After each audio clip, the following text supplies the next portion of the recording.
Okay. Good morning. Welcome back. So today we will cover risk management and resilience. I'll start more with supply chain resilience and then talk about climate and community level resilience. So the topics we'll cover is why are companies increasingly looking at identifying, measuring, and kind of adapting to supply chain risks, because the number of risks has increased over the years. Almost every day some events are happening, and what is the impact of those risks in the company. So it's a very strong financial impact companies face because of not being able to address those risks. Then we'll look at a systematic way of managing these risks. There are broadly different concepts of sensing, responding, and adapting to those risks. There are some recent research about quantification of those supply risk exposures. And then I will talk climate adaptation and resilience, which is not so much of my area of expertise, but I was also, for this program, I was reading a little bit, and we will see. Maybe some of you will have some insights on that. So that will be the agenda. There are a lot of this supply chain risk. I have been working for many years, so I have different papers as well as worked with companies. So we can talk a lot about that depending on your interest. Let's see how much we can get there. Slides. Normally there is a lag. if if you tell, then it will come. Okay. So why managing risk in a supply chain is very complex and difficult, because the risk kind of materializes at a bottom tier of the supply chain, which is not visible to most companies, and it kind of propagates through the network, and by the time it comes to the main company, either the retailer or a major manufacturer, it's already late, and the impact on the final end consumers as well as the profitability or performance of those companies are very high. So a lot of these things are hidden. Almost you can think like an iceberg of what is happening down the chain. So there are material flows. Each company is kind of providing materials to the others. At the same time, risk is also propagating, and this is all hidden. And more integrated the supply chains are. Currently, these are all global supply chains, not within a country. It's across different geographies. And they are all very tightly coupled. We call it, the coupling in the supply chain is very high. So you are already buying from these players for many years, and you know them, and there's a strong relationship built. But if something wrong happens, if everything goes smooth, then there is not a problem, right? But if something wrong happens in any small link in this chain or network, whatever we call it, then the exposure to the risk is very high. So something, and obviously almost every day in newspapers you will see some event is happening. Something is outside the control of the company. These are geopolitical events, there are trade sanctions or something. What is happening? Some natural disasters are happening. At the same time, there are company level risks which are also happening. So sometimes there is a fire in a factory, or a labor strike, or production is down because maintenance is going on, or equipments are run back down. So at different level risks happen. So that means the company, I am asking for some material from the supplier, I am not able to get it. Right? Sometimes I am not able to get it at the right quality. And sometimes we have seen how Suez Canal thing happened. The ships were stuck there, and natural disasters are very common. So how do companies navigate this? If you talk to supply chain managers now, last 5 years, they were saying that this is the worst they have seen over decades. Right? So their job has become almost day-to-day firefighting. Things used to go pretty smooth. Maybe once in a while there will be some incidents, but now it's happening every day. But they don't know. The biggest challenge is it's very difficult to predict, or they don't have visibility of what is happening there. And we have seen, so there are many examples. COVID obviously is a completely extreme event, nobody could have imagined or predicted. But as a fallout of COVID, again, this chip shortage started, right? Particularly automotive industry was the biggest hit. Do you know why this, what were the main reasons of this chip shortage? High dependency on China. China is not necessarily the biggest chip producers. It is actually Taiwan. Taiwan. It is mainly Taiwan. But that has been there for not now. Taiwan has been producing chips for now 20, 30 years, right? They have been always the biggest. The chips are produced in some facilities called semiconductor fabrication, like wafer fabs, right? And these are very big multi-billion-dollar investments. So Taiwan historically had invested in that. That's not the problem. That can be because everything is concentrated in a small country. But sorry? Due to the logistics restrictions, they had some No. forecasts which were done. Hmm. This was, kind of, thing which they did not, foresee. Yes. So there was this, Yeah, the mic. Mic I think you need to use. Is there a mic somewhere? Yes, mics. yeah.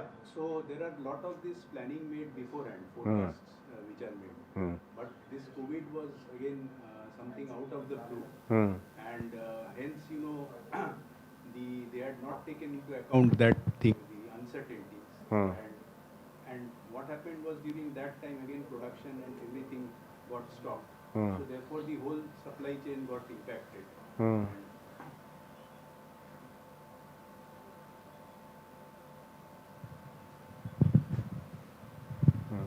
so there were, lot of back orders which piled up, and there are capacity constraints. So therefore, all this, there was a bottleneck there, and it all, kind of. So that is one.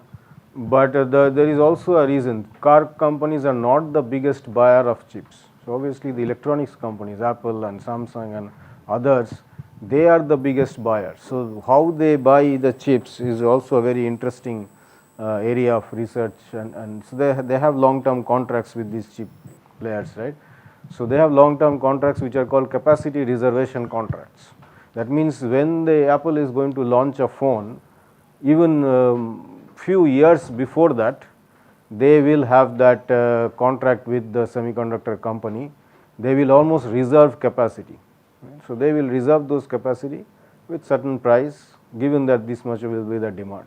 So if that is already done, only whatever is remaining after that they give it to the other players. That was historically been because the electronics appliance makers were the biggest buyers of chips. Now suddenly if car companies say we want more, there is not much that they can do because they never had those relationships with them. And now after COVID, they could see some demand surge happening, as you were mentioning. There was a backlog. Now if any car company goes and asks for them for the chips within a short period of time, they cannot actually do it because the contract is already with Samsung and other players for the capacity. Their capacity is already booked and reserved. Yeah, and added to that, actually related to that, is that even car manufacturers nowadays require more of these sensors, devices, which require their this demand is increasing. Now the cars are more electronics, so they have more control systems inside the cars. But historically, they never got into this kind of contracts. So that is one of the drivers for this shortage. And this is one of the famous papers in our field. It's almost 2003. First time Hendricks and Singal. So they showed the financial impact of any glitch. Glitch means any kind of risk event in the supply chain, right? So they studied. They found out from lot of newspaper articles over multiple years this kind of small incidents in the supply chain. And if it happens, what's the financial impact on the companies? And they showed that it has a 10% decline on share price on average, and companies take minimum 2 years to get back to the previous level. Anything wrong happens, companies reports, a newspaper report comes up that something wrong has happened in the supply chain, they are not able to get the supplies, or their quality is bad, or some fire has happened in some factory, even some small incident, and if there are supply issues, immediately the market reacts to it. So this is purely the financial impact, but that first time showed that the companies need to be aware of it, because it is many of these, as I have said, is outside the control. This is not happening within their company. This is outside in the extended supply chain. It's happening, but finally they are responsible. They are not able to give us the products we need as consumers, right? So that becomes a big kind of negative press for them, and that has an impact on the performance. After that, many research has been done, and one of my students is also working now on kind of critical raw material risks. Broadly, if you look at the risk, what kind of risks are we observe in the supply chain? Primarily, it's not able to meet the demand. Then volatility in raw material prices. Raw material prices also change. It's highly fluctuating. All commodity prices are changing. That in turn increases the purchase costs and the raw material procurement costs. Plus uncertainty in volume and quality of supply. As I said, quality is also not constant. Sometimes you might face some difficult issues. Loss of intellectual property can happen. And companies have been taking some ad hoc measures. Some of these, it's not that companies were not doing anything. They have their own mechanisms to address this. So having multiple sources is common, right? So instead of buying from a single supplier, to hedge my risk, I can have multiple suppliers. But then companies also took it to a very extreme. They used to have 4 or 5 suppliers for everything, and maybe they will buy 50%, 60% from one supplier, 30%. So they used to allocate the order to different suppliers. But multiple sources of supply can help, and companies have been doing this. Also carrying inventory. So they will keep stock, which is a very common practice, but that also adds costs. There is a lot of capital being tied up through the inventory, and even if the inventory is there, what will happen in a global supply chain is it's not available at the right time at the right place. Right? It is lying somewhere else. Again, from there, that place getting back to the place where it's needed, it's difficult. So carrying inventory is not a very appropriate strategy. It has to be kept at the right place and in right form. Sometimes raw material, sometimes semi-finished goods, sometimes finished good. Finished good is obviously very costly. Sometimes we can have a responsive backup source. So we have seen in many cases through research that we call it dual sourcing. So you buy one item from a high cost supplier which is close by, but some small amount of item, maybe 20%, but 80% comes from a kind of standard low cost supplier which is far off. Typically we can say China, right? China or Asia, they are buying in bulk. Whatever kind of, if demand surge is there, the shortfall is they are buying from local sources. That many companies do it. And portfolio of long and short term contracts. So sometimes they will have a long term contract or will always buy this much. Sometimes if based on the need, they will have some short term contracts to do this. And obviously companies also keep sometimes production in house for certain things. They will not outsource, they will not depend on suppliers. So these are some of the things which companies have been doing, and in our field, researchers and people like us, we have been trying to talk to companies about this for many years. Nobody really paid much attention. Risk is certain thing unless they are really affected, and we also see in our personal lives, whatever wrong is happening next to us, unless it affects us or our family, we never wake up. Same things were happening with companies. They think, okay, we have not been affected. Why do we spend so much time and effort in analyzing risk, measuring risk, and then taking action? Nobody used to have a kind of dedicated person for risk management. They never followed. Right?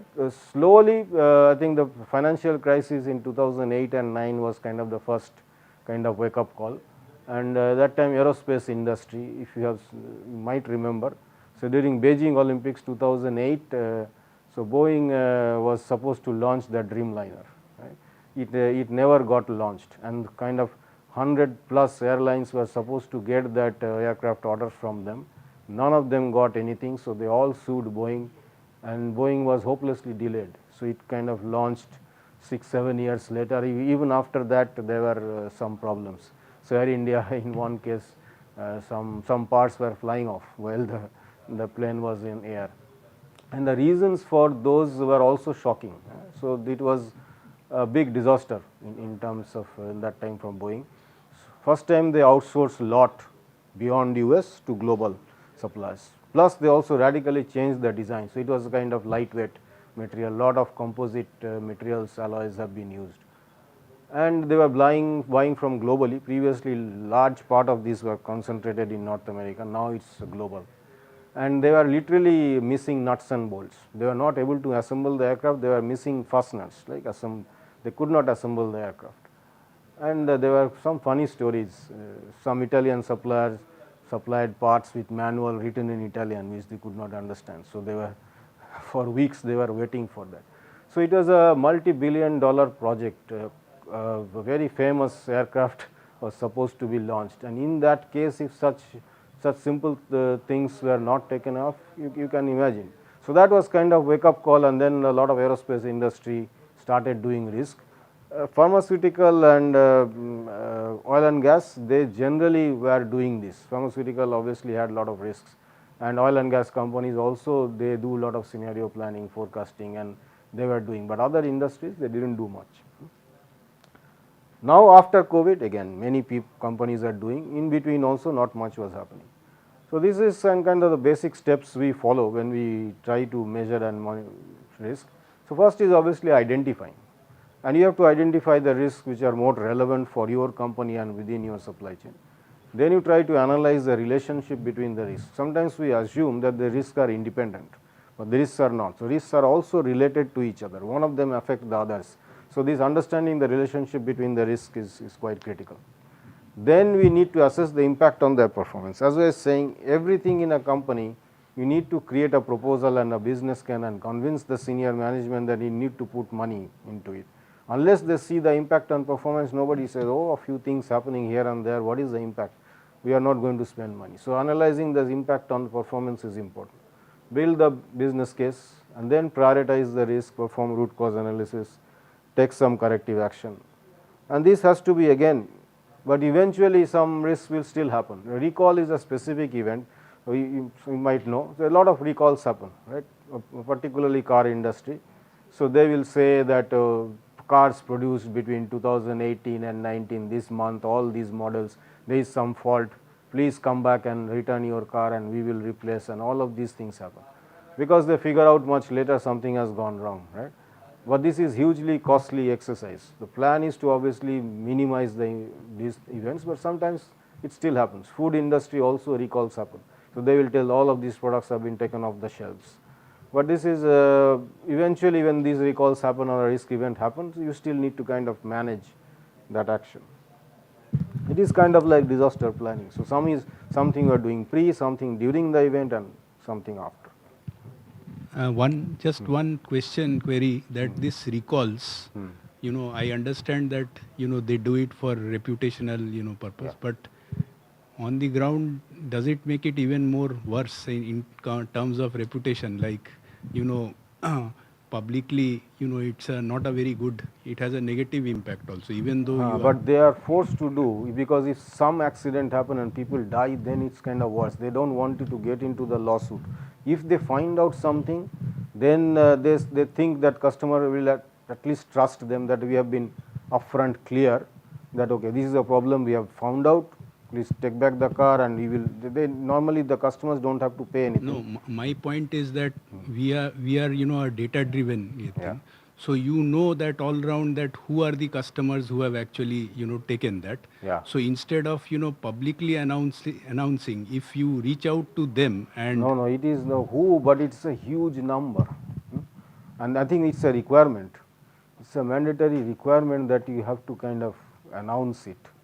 Individually reaching out to customers is kind of, it is the owners, the customers have to bring back the cars, right? You might not have their, even they might have, but sometimes our email or things might have changed. So you are supposed to make a public notice to do it for this kind of car. For food and other items, okay, something has been found. In Europe, we always see some okay, this yogurt has been found with salmonella or something. So please don't buy it, or if you have bought it, you bring it back and all these things. So this happens almost on a daily basis. Daily basis, they report, particularly food items, again very critical. Some people might even die and other things might happen, right? So every day you will see European Union, even in UK, they publish these kind of food items. They have found that there are some problems. And this is a work again I did as part of a project, and we worked, that time I was in India. So this is I will show you later. For a food processing company, we did this kind of risk assessment exercise. So this company, even at that time, say 2012, 13, I will say they were quite progressive. They were also seeing these kind of events. Some of you might have seen, some of these are Indian one, but the famous one is this peanut butter recall in US. So people actually died, lot of people died, and the company completely went bankrupt, and this is still a mystery. So it was initially found in one factory, and then completely other geography. US is a big country, another factory also it was found, and this entire product line was kind of affected. So everybody who kind of bought any product from that company pretty much were affected, and a lot of people died, and the company soon became bankrupt. Everything they had to kind of throw away. In India also we have seen Maggi, sometimes Cadbury's chocolates. Horse meat is a specific thing, so they are mixing horse meat with other things. So Irish pork recall. So many things happen. In China also there are this melamine in baby milk, infant milk powder. So any things happen, and other many things also happen in our country. These are not reported. We know in spices or other things. I will show you later which kind of food is kind of more prone to be adulterated. Any powder material, any red looking powder is now chili powder. So sorry. So these kind of events were also happening in food industry, and this is that peanut butter example. This is just to show the kind of magnitude of that event, right? So initial list of around 21 lots of the product were recalled, 3,913 products in 17 categories, and then it was changed to also 2007. Then contamination spread from this Georgia plant to Texas plant, and then this company filed for bankruptcy. It is a, but interesting thing is it's a FDA regulated product. It's a food product. It is obviously under food regulation. Still after that these kind of things happen, and so 456 ill and 8 deaths. So 8 people died because of this. But what was the diagnosis? Why? I mean, what was the cause? No, they never really found out the cause. Because I mean it was spread across the entire plant. Something might have happened, like some droppings. Then there's at that same time I was also looking at this report. It comes out almost every day. So you will see. Interesting thing about food recalls is the food is produced in some country, but again it is moved to other countries, right? And in other countries sometimes during the checks they find out. So in this case it was notified by Denmark, but the product is distributed over so many countries. So Belgium, Czech Republic, so many 7-8 countries. So for every country now it has to be recalled. Food is produced in country A, the problem is detected in country B, and it has gone to kind of 10 countries. So all that product, and these countries are, let's say in Indian context, all of these are different states. So from every state it has to be kind of recalled, right? Recent case, Everest Masala. Ah, yes.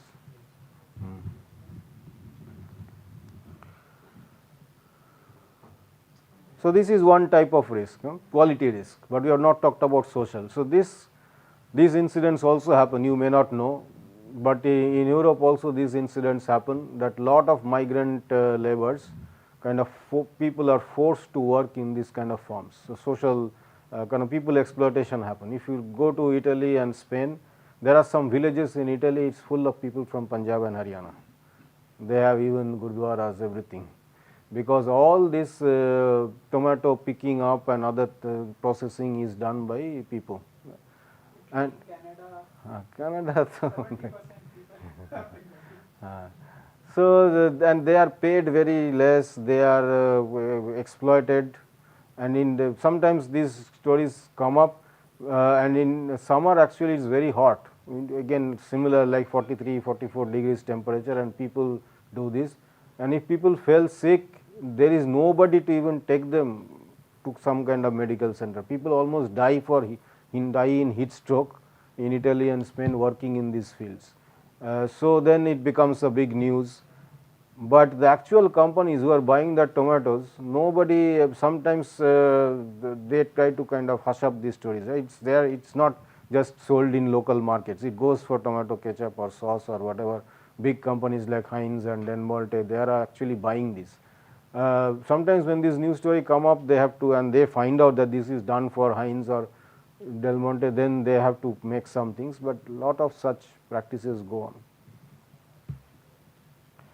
Plus, the top one is also sometimes in French people eat lot of butter and cheese, but at some point of time, couple of years back, there were a very huge shortage, and this shortage also happens because milk production is also, as you know, is kind of varies, right? And that year kind of a very bad year, and they first need milk.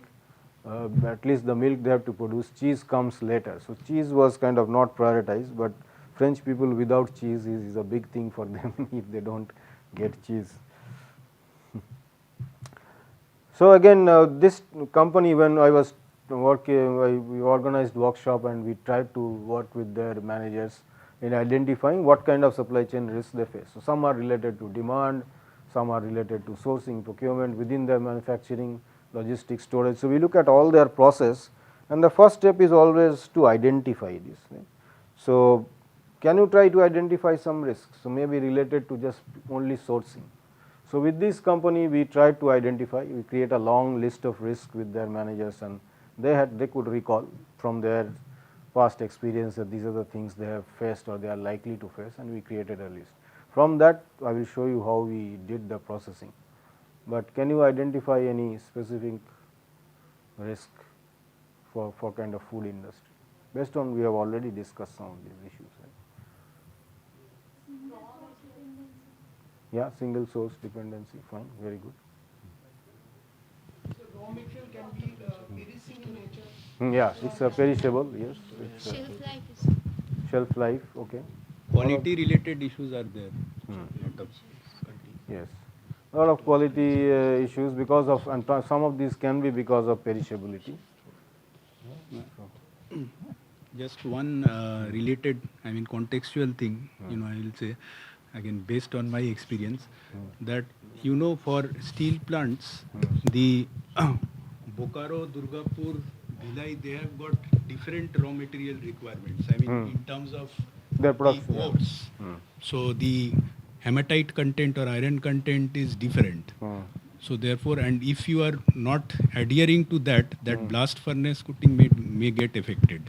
Similar for the coal ash content, etc.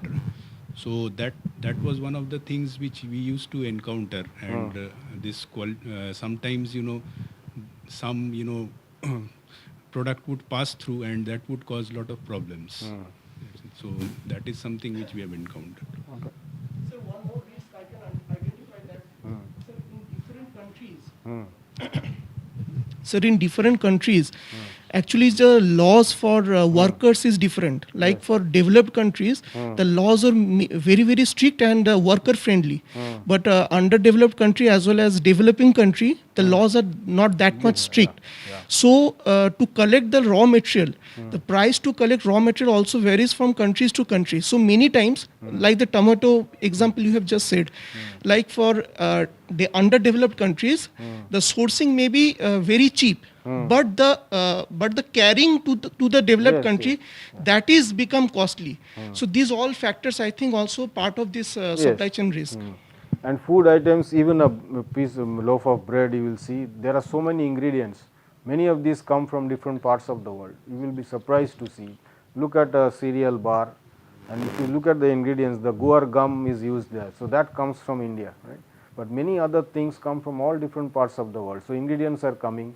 So there are n number of ways things can go wrong in a food supply chain. So that's why we say processed food is bad.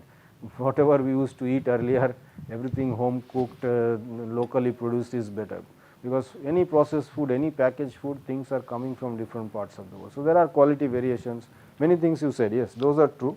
Sir in chocolate अगर temperature variation होता है तो white bloom cold Yeah, white bloom वो butter yes, उसके कारण होता है जो cocoa butter yeah, cocoa butter. People are think कि ये फैट ब्लूम या फंगस है तो इसके कारण वो मेन लॉस चॉकलेट इंडस्ट्री का मेन कंसर्न भी इसीलिए होता है टेम्परिंग इसलिए करते हैं उसमें अच्छा. हाँ, तो उसका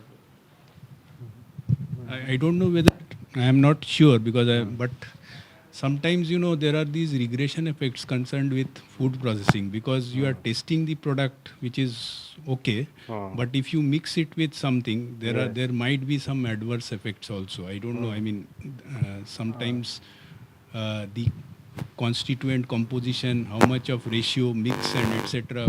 is also very important here. Yes. I mean, that's why food, they test all of these things, and they also have to, any kind of testing also has to happen in extreme conditions.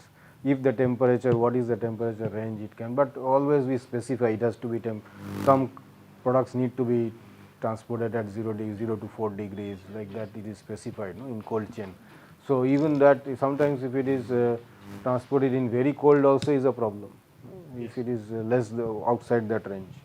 So Professor, I just want your take on that, because now this is maybe my perception, maybe wrong. So now we focus too much on offshoring for maybe quality reasons, technology, or maybe availability, or cost. Many factors are there. So now this is the era. Now we need to think again of nearshoring, because this is not only that we are talking about some perishable industry and then we need to food industry only. The kind of global disturbances we have seen in the recent past 4-5 years. So talking about the resiliency in the supply chain, shall we focus more on our local suppliers? Obviously, then we have to somewhere compromise with the cost, quality and technology factors. Yes. But how important this is, means nearshoring versus offshoring? Yes, it's a very good question. I think always I will say it's a kind of balanced portfolio based approach is needed, right? There is nothing 100% fully global or fully local in this current scenario is difficult. You will always still have a mix of things which is coming from far off locations. You cannot avoid based on cost, or maybe that's the only place where you are getting this, but you have to actively cultivate at least local or regional suppliers as a backup, as I said. So dual sourcing when you are doing, many times we see that companies are not aware of local suppliers who are actually quite close to you, maybe within 100 kilometers they are doing good job, but you are not aware. You are historically buying from China or some other place. It's very common in UK and Europe that there are actually very good suppliers within the region, and these are small companies. They have been doing business for 50 years, but they are not known. They are not very good in marketing. These are old people, they have been family business, nobody knows them, and it is kind of pity. In India also many such companies are there. They are not able to market things properly, so people do not know them, and just because of this lack of knowledge, you are actually, a big company is buying almost similar thing from a very far off supplier. Those things we should avoid. That wherever we have internal local capabilities, we should do this, because it creates local job creation, etc. and so on, and your risk is kind of also minimized. So there is obviously in supply chain there is a trade off between lead time, cost, quality, everything, right? So in this case, if you are a local supplier, lead times will be much under control. Quality, and you may also visit them, work with them, quality will also improve. Cost wise sometimes it can be higher, so you have to balance, it's not a single thing. And maybe then industry wise also this will play a very important role. Yes. How will make the balance between these two? Yes. So industry But wise globally also, this is the trend. Many countries are now trying to look at what we can do locally or regionally yes. as much as possible. Wherever there is no other option, you have to buy. Yes. And then those concepts of maybe zero inventory, just in time, those things also we can implement if we have local suppliers with us. Yes. So Yes, that those things we have now forgotten, but those Yeah. things are done only when suppliers are within certain Yes. distance, right? so In maybe the Japan time it to was go back easier. to the basics again. Everything we are kind of going back, we are forgetting after a few years and going back to the earlier Yes. things. Yeah, some of you are making points. Sir, in the especially in the food processing industry, few months back I have come across an interesting news article regarding the expiry date. Yes. So they are telling that it is very much subjective, because all the ingredients they are putting into making that product doesn't guarantee the exact expiry date that they are printing on the label. Yes. So that is also a subjective thing, because we as a common people rely on that date has been printed on that, but often we see curd milk got spoiled before the expiry date itself. Yeah. So what is the utility then, sir, using No, the it is expiry difficult, particularly dairy products. You are dairy expert, you can tell. If something happens during transport, you don't know. No? They are saying if everything is going on well, it's transported under proper conditions, you keep in fridge, no load shedding happens, no power cut happens, then milk, curd will remain curd. But then if something is happening, that is a special case. But any other cases, when companies, when they come up with that, it's not purely subjective, they are doing analysis, but they cannot be, it cannot be foolproof 100%. इन Right? Perishable product में expiry date नहीं लिखते, जो below 7 degree वो use by Used by date. Date लिखते हैं, इसीलिए Yes. I have seen one intervention by biotechnology. They have played very important role in the packaging, and I was reading one of the articles. So there they are, especially they have done this for meat market. So they are putting one chip. I think I am not sure about the cost, how much it will add to the packaging cost. But if after a certain time, if that you cannot use that, the color of that chip automatically will change. So maybe that kind of packaging will use if you cannot use that milk. Intelligent packaging Yeah. So that name you can give, but I'm just talking about like for packaging waste. Also, few developed nations they are doing this because I told you that I was discussing in my session also where they were carrying the bags of waste and throwing in the forest. So how you can track that? So that again the tracking system and automatically it will give you indication, because sometimes what is happening, they are erasing the expiry date and then again supplying you like biscuits and all that. How does it matter, right? So that also happens. So if that is their part of packaging, so I think we can track easily. Sir, in NDRI, in some sweets also they try to look in, but due to cost, they are not applying in market. Yeah. Maybe cost may be very Yes. important factor. So that we need to. Plus also it's a common practice that these use by days or expiry dates are very conservative. Actually you can use it, you can still eat it after few more days, sometimes even weeks, right? But they give it so that after that maybe deterioration will start. It's not that it's still bad. And sometimes at least in Western world, they if it is kind of use by date is tomorrow, they already discount it heavily the evening before and they put it in other part of the shelf, so people buy it. So tomorrow, by tomorrow or 2 days we have to eat it. So those products which have not been sold but their use by date or expiry date is nearby, they will put it in one area and they give heavy discount. So people also buy quickly and then yeah. Is there a single global standard to find out that what is the expiry date should be, like one company is No, for same product category there are standards, right? Not for everything. So there For is ingredients wise also they are mentioning this, what ingredients you are using.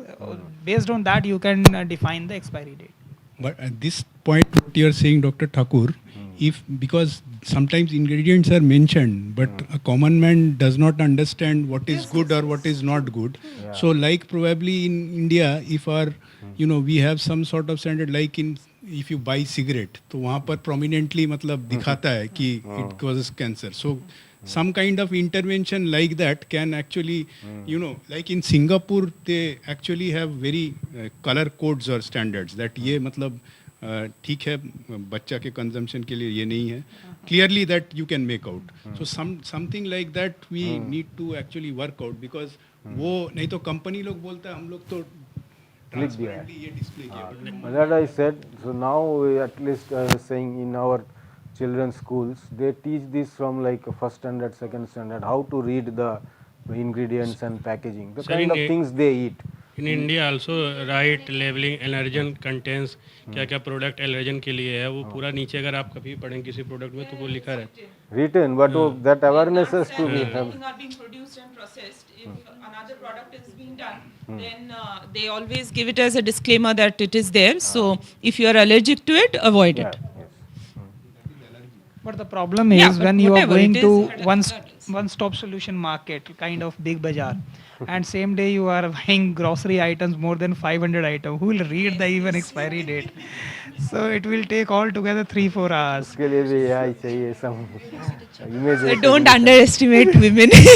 We can no. spend hours. I have seen buying so many things like that only. Now I have specially instructed my daughter, you check please for every packet, you check this.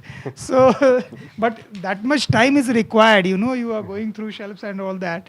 So that much patience is also required. Sir, even in India, I don't know, he is a pass out from Massachusetts University.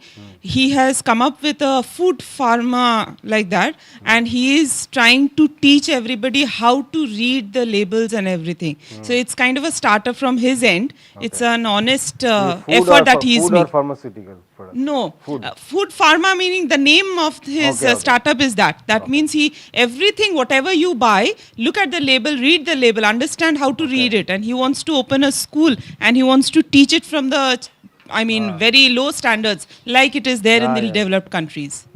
I'm forgetting the name right. So I think things will be very easy. Only thing I need to see the color. If it is green, I'll consume it. If it is yellow, I think maybe very limited shelf life. And red, that means you avoid that. So that is what they are doing in the European market, especially for meat. They have done this.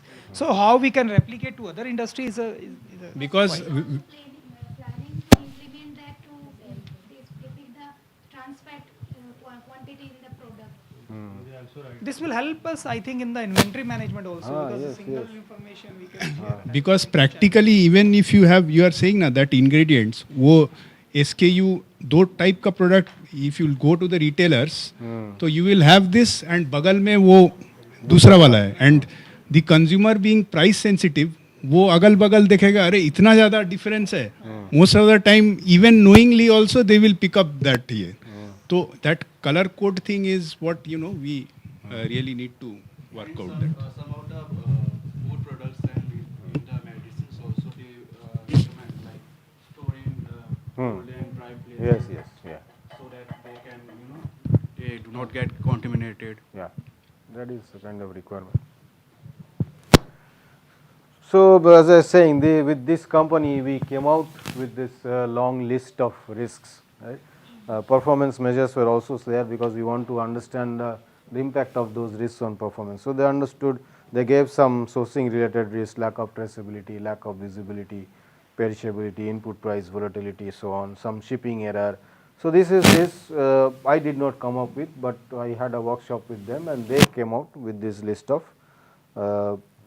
kind of potential risks they saw in their supply chain. Then this is a method, if some of you are interested, you are very much aware of it, but this is a way to, as I said, some of these risks are dependent. Right? So, we try to assess what is the impact of one risk on another. So, this is a simple nomenclature. If I is impacting J, we call it it's denoted by V, and if other way J is impacting I, it's called A, and then if both ways relationship X, if there is no relationship, is 0. Finally, we convert everything to a 0 1. So, if there is the diagonal elements are obviously it is the same thing. We call it VAXO. So, we create this table and then we convert to 0 1. So, all the V's will be 1, X will be 1, A and O will be 0. So, that will give us which risk is impacting other, and if you add up the rows you get a driver power. So, this risk is in turn impacting how many risk, go by column, that means this risk is impacting which other and getting impacted by which other risk. So, driver and dependence power. So, that is, though it is crude, it gives you an idea of how many risks are getting affected by each other, right. Then what we do, it's a relatively involved process. It's kind of used on set theory. So, it's we create a reachability and antecedent set. Reachability set, if you just look at, so this is wherever we see 1, so 1, 2 and 5, that means this risk is kind of reaching out to these other risks. An antecedent set is where this is 1, so this kind of antecedent of that risk where it's getting. So, once we create that, then it's based on set theory. So, we have the reachability set and the antecedent set. and there is the intersection set is the intersection of this reachability and antecedent set. Now, why we are doing this? We are trying to create a risk tree, whichever is at the bottom, which is coming up and what is at the top, that is what we want to understand. So, I will not go through the detail. If some of you are interested, I will leave, and you also have further material on it, we can share. Those who do not know about this, we can create a full risk tree. So, in this case, and some of this relationship can also be quantified. I had a paper, so where we quantify. This looks kind of quite complicated, right? But this is the full risk tree. So, and which one is at which level? There is an iterative process we follow, right, from the top to bottom. So, here we will see some risk at the bottom. They are impacting each other based on that V X or relationship. So, this is the total risk tree, and finally, on the top we have the performance, and we can also quantify this relationship. It may be subjective, but people will know from their experience whether this is a kind of level of severity or the kind of occurrence we have. So, is it a high risk or low risk, and we can use some fuzzy numbers based on that, and we have done a few, some of the early research we did was on this area.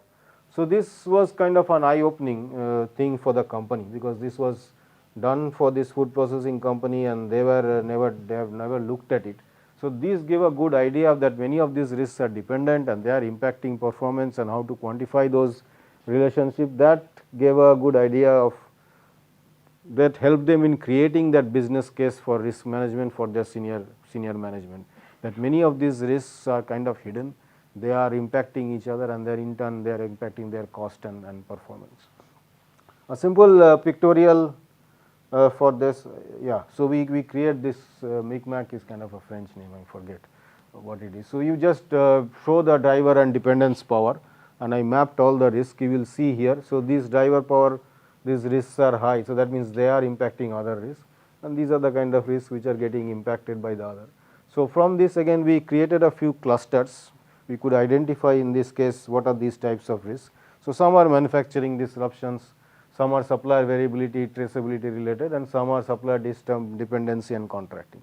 So, broadly 3 types of risks are coming. Then we did further root cause analysis, did an FMEA, and then came out with corrective action for each of these.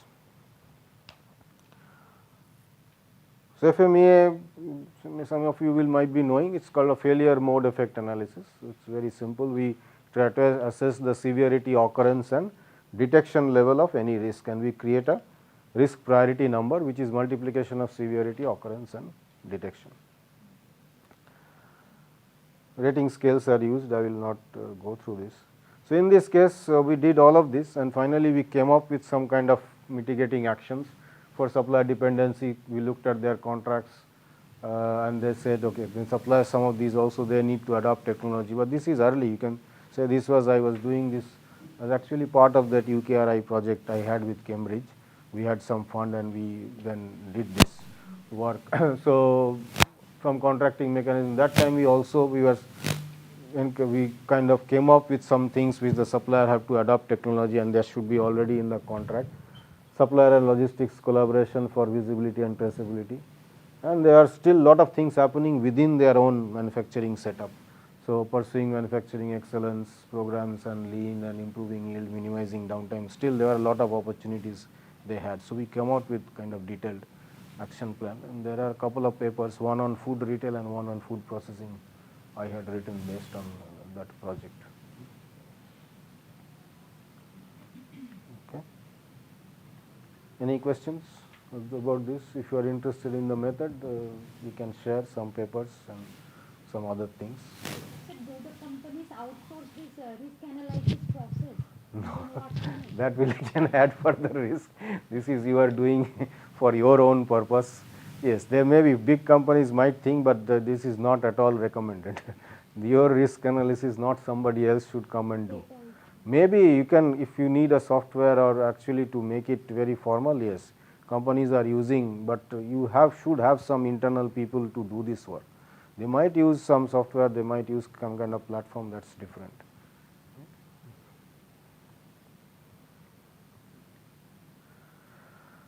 Then as I was saying, there were some studies, we also know it commonsensically, when what are the products which are kind of, you understand which kind of food products or ingredients chances of food fraud are high. Right? So if it is something which is added value claims, the claim is that, oh, it's a very good product, it will improve this and that, high profit margin, very, it's kind of tested, can be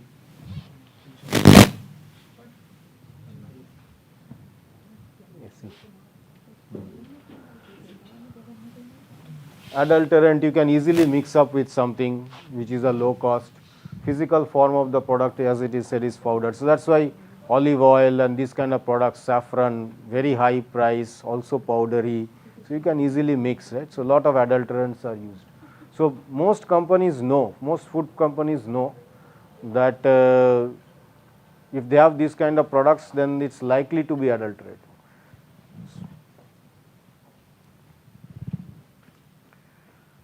We stop the discussion on food now and then move on again. Food we can talk a lot because it kind of directly impacts us. But this is a kind of famous, we now talk about some of the basic concepts around responding to this risk, so sensing and responding. This is a famous example many years ago, so it's kind of late 90s, early 2000, and this seriously impacted Ericsson that time. So they both Nokia and Ericsson used to buy from the same supplier, which was a kind of Philips Semiconductors plant, and both of them. So there was a fire in this factory, and Nokia could got this information very early, and changed the product design to source component from alternate suppliers, and everything was done in within 5 days. They could change everything because they were aware of that problem. They got to know about the problem quite early. But Ericsson response was very different that time. It took 4 weeks for them for the senior management to even know about this. They realized 5 weeks after the fire regarding the severity of situation. By that time, all the alternate suppliers were also been kind of captured by Nokia, and this almost kind of made sure that Ericsson lost their phone business that time. What happened in Nokia after that was different, but in this case, Nokia was ahead. So $400 million of potential sales was lost, and then the entire cell phone division kind of wounded after that for Ericsson. One fire in one supplier factory, so that is kind of impact it might have. But you need to also adapt to those changes, and that's why working with a network of suppliers and kind of family of suppliers is very important. This is an example. That time I actually joined my first job in 98, and as part of our graduate engineering training program in Tata Motors, our instructors, our managers actually told this story. This was very new that time, and this is still fascinating, and as you can see, I still use it in my teaching. And so what we saw in COVID was not new, that many people coming up to help from unrelated industries. This was exactly what was happening. So this was a fire again. It happened in one of these companies, Aisin Saiki. They provided this, it's called a brake proportional valve to Toyota. This is a simple part. It's kind of cost $7, right? And this fire happened in this factory. They will take 2 weeks to restart production and 6 months for complete recovery. So Toyota was obviously on JIT and producing 15,500 vehicles per day. This is only in Japan, and they only had 2-3 days of inventory. So almost everything would stop just because of that small part, right? But what Toyota did in that time, so they sent this drawing of the valves to many other suppliers and asked for help, whoever can do it. They may not be producing this valve at all, they had no expertise. But engineers from Aisin and Toyota relocated to all these suppliers' factories. Other manufacturers were brought in, machineries were adopted, new machines were bought in, and some companies who never produced this, they also started producing whatever little quantities they could do, 5, 10, 15, 20. So on about 200 suppliers were involved just as a backup for Aisin. It is unimaginable, right? So accident initially costed this much, but damage was reduced to 30 billion yen. So instead of 6 with extra shifts and overtime, but Toyota issued $100 million of gift token of appreciation to the suppliers, for everybody, because this was like a family. If Toyota stopped, everybody would have kind of financially suffered, right? It's almost like the entire village coming up to help. Similarly, we saw this in COVID, many companies helping to produce unrelated products like hand sanitizers and face masks and so on. So this is a kind of adaptability, but it happens through a kind of a very close knit network of suppliers or people who you can work with you. So this is kind of the first example of this very high level adaptability in situation. Now, since I worked in automotive, many of my examples are automotive, but in supply chain risk, it's mainly one large part of the research is focused on automotive and aerospace industries, because these are very complex supply chains. Now, this is a work done by a very famous supplier, very famous researcher, professor in our field, David Simchi-Levy, and he has been doing this work for many years, right? But he himself said that nobody used to really even listen to him. But Ford was one company he convinced, and he started doing this, the kind of work I said I did little bit for food. He was doing this for kind of Ford US and Ford Global. As you can imagine, it's a very complex. First, mapping this entire network of what is happening in Ford's factories and what is the risk exposure for Ford he was trying to estimate. Right? But he developed a very interesting method. He found out he tried to estimate what is the time to recover. If something happens in any of these parts of the supply chain, how much time they will take. Right?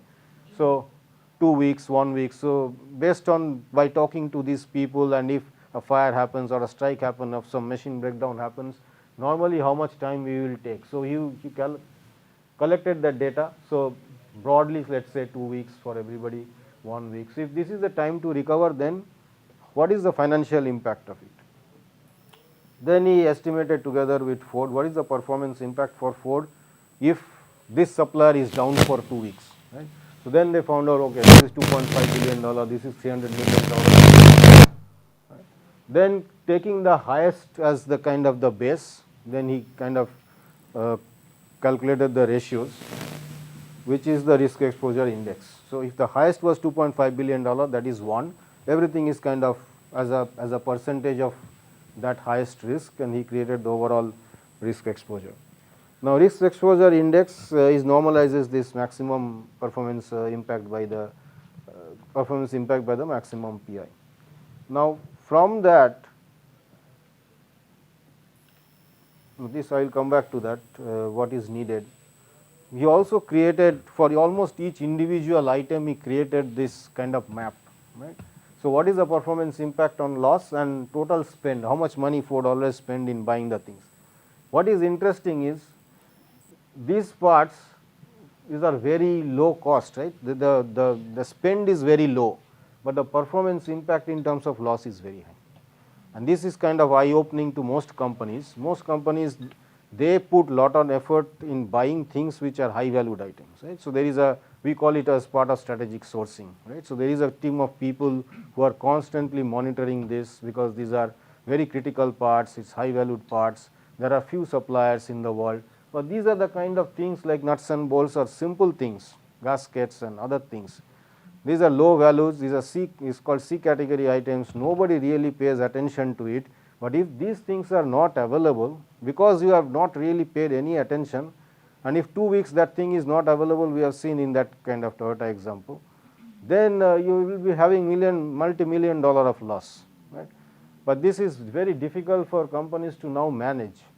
They cannot put in lot of people just to buy a few gasket or a liner or something like this, right. But it costs less, but if something is not available, the impact is very high. So then obviously developed the entire method of how to actually address this, and that is why I will come up. So to really have a formal scientific calculation of this risk exposure index, you also need lot of data. This data is available.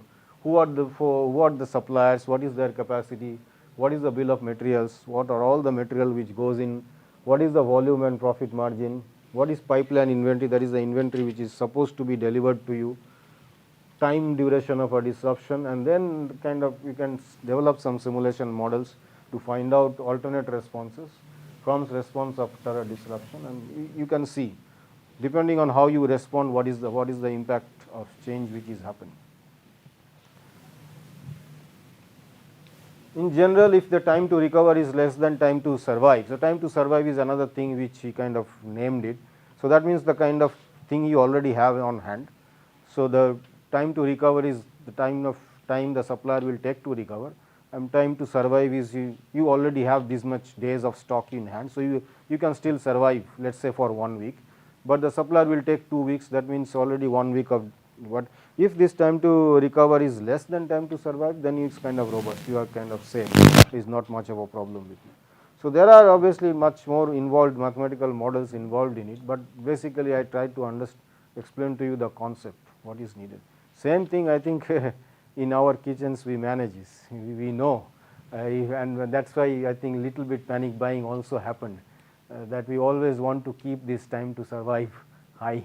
Even if something happens, we always have enough stock of at least the basic food grains, and we will always have rice at home and other things. But sometimes we overdo, and if some small thing is not available, it can create some problem. But imagine if at a company level, very complex products, this is very difficult. But now things are changing. Technology is coming up, and I always mention this company. You can look at, if you are interested, you can have a look. It's a company called Resilink, and there are few others now. It's called something called Sphera. So this is again, there is a lady called Vindhya Vakil. She is a MIT graduate, and she started this company. Initially just about mapping. She found that companies even don't know how their supply chain looks like, right?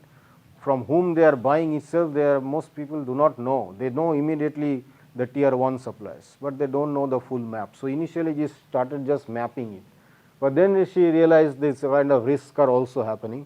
So now they do a full risk assessment across this multi-tier network, and they collect news articles, as I was mentioning, from every country in the world, every language nowadays are available.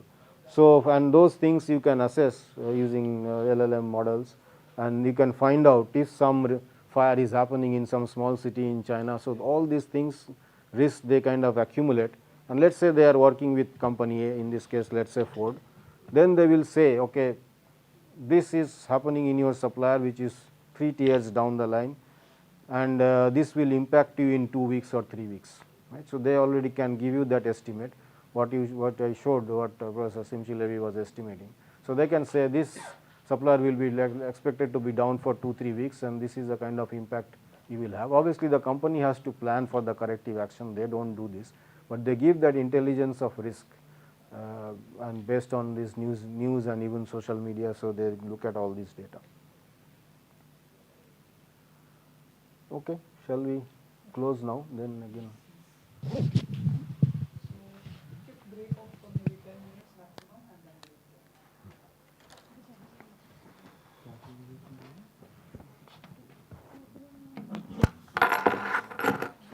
Simple सा कर दीजिए, ये feedback form आपका है, आपको भरना है थोड़ा सा।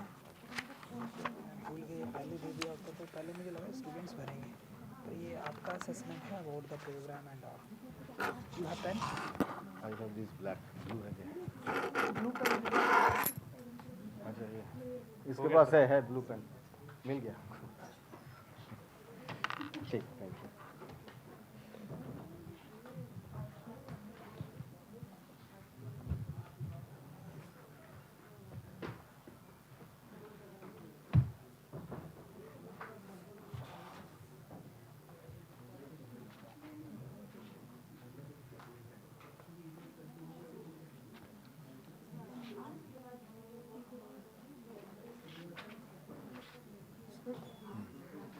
আপনি যে সাপ্লাই চেইন ম্যানেজমেন্টের যে স্যার কাজগুলো করেছেন স্যার, সেরকম কি স্যার কোনো ইলেকট্রিক্যাল কোম্পানি তো স্যার আপনার কখনো কোনো কিছু ইয়ে করেছেন স্যার, পাবলিশ এই টাইপের কিছু? না, ইলেকট্রিক্যালি খুব একটা করিনি এরকম টাইপের। পেপার থাকবে, অন্য লোকে পড়েছে হয়তো। স্যার ইলেকট্রিক্যাল কোম্পানিতেও কি স্যার একই রকমভাবে সাপ্লাই চেইন ম্যানেজমেন্ট অ্যাপ্লিকেবল হয় স্যার? অপারেশন হ্যাঁ হ্যাঁ হ্যাঁ, ইলেকট্রিক্যাল প্রোডাক্টস আলাদা, কিন্তু ইলেকট্রিক্যাল জেনারেশন কোম্পানি আলাদা। স্যার জেনারেশন বা ট্রান্সমিশন স্যার? হ্যাঁ, তাদের একটু অন্যরকম জিনিস, তো এগুলো প্রোডাক্ট কোম্পানিরা এরকম করবে। জেনারেশন কিন্তু এই প্রসেসটা মোরাললেস সেম, কিন্তু ওই ওদের স্পেসিফিক্সগুলো আলাদা হবে। মানে স্যার আমি যদি স্যার এমবিএ করি যেহেতু সেই ইলেকট্রিক্যাল আমি ট্রান্সমিশন কোম্পানিতে আছি স্যার, তো সেইটা কি স্যার এই operation supply chain management applicable হয় স্যার? হ্যাঁ হ্যাঁ, সব জায়গায় অ্যাপ্লিকেবল হয়। আই থিঙ্ক স্যার ওটাই বোধহয় বেস্ট না স্যার এমবিএ স্ট্রিমে আমার জন্য। হ্যাঁ, কিন্তু ওই রকমভাবে এমবিএ ফরেনেতে পড়ানো হয় না। এমবিএতে তোমাকে কোর কোর্স তো কম্পালসারি কোর্স পড়তেই হবে, সব কিছু পড়তে হবে, তারপর স্পেশালাইজেশনটা নেবে। সেখানেও কিন্তু ওইভাবে ইলেকট্রিক্যাল বলে না না পড়াবে না না, না স্যার। তোমাকে তার অ্যাপ্লিকেশনটা বুঝে নিতে হবে, because you have work so you know the context. এবারে জেনারেল অপারেশন সাপ্লাই চেইন পড়াবে, তোমাকে সেই হিসেবে সেটা অ্যাপ্লিকেবল কিনা তোমাকেই অ্যাসেস করতে হবে। প্রফেসর তো আর ইলেকট্রিক্যালের বলে আলাদা করে পড়াবে না। আচ্ছা স্যার। স্যার আপনি যেটা বললেন না সেটা প্রপোজাল লিখে স্যার, স্যার সেটা কীরকম ফরম্যাট হয় স্যার? ফরম্যাট হবে মানে অবজেক্টিভ কি, একটু পরে আমি এটা ফিল আপ করে বলছি। আচ্ছা हाँ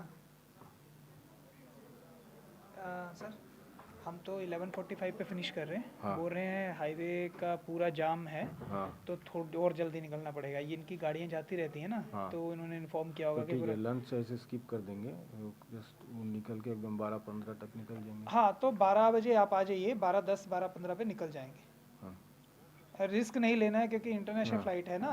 हाँ हाँ, आप 12 बजे पहुंचिए। हाँ वहाँ खा लेंगे कुछ ऐसा, ठीक है ठीक है। आप 12 बजे पहुंचिए, हम 12:05 10 पे निकल जाएंगे। ठीक है। अरे ये गलत हो गया फिर से, बात करते करते ना। होस्ट इंस्टीट्यूशन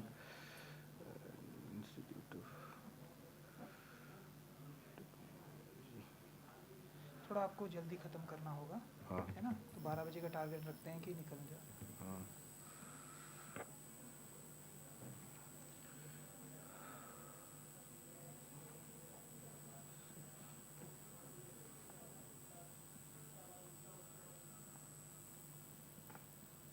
अच्छा, कोर्स का एग्जैक्ट टाइटल तो उधर है ना। Smart sustainable and resilient economy. नहीं तो आप ऐसा करिए, इसको मुझे स्कैन करके भेज दीजिए, मैं स्कैन करके तो ये सबमिट करना है मुझे फॉर्म, कौन सा? ये वाला, क्योंकि ये 2 पेज और भी है ना आगे, ठीक है, देखते हैं। है ना। कर आप लेते टी हैं अभी। थोड़ा सा ले लीजिए, क्योंकि फिर ट्रैवल भी करना है, तो टी और फूड पैकेट थोड़ा सा ले लीजिए। ठीक ठीक। नंबर ऑफ लेक्चर्स वही मेरा, आवर्स 14 आवर्स दे देता हूँ मेरा। नहीं ये आपका ही है, टोटल है। टोटल ब्रैकेट में लिख देंगे 20 टोटल, है ना। हाँ 5 दिन में 4-4 घंटा करके हाँ 10। 20। आई ब्रैकेट में लिख रहा हूँ, I have taken 14 hours.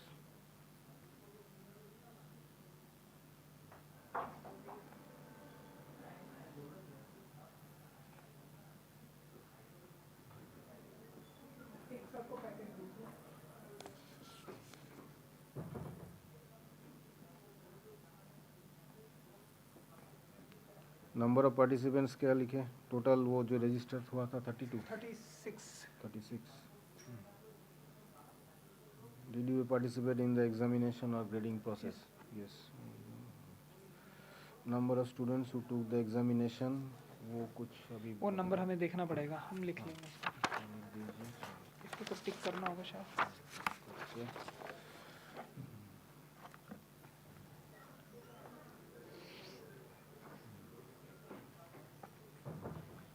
Juice दीजिए सर को।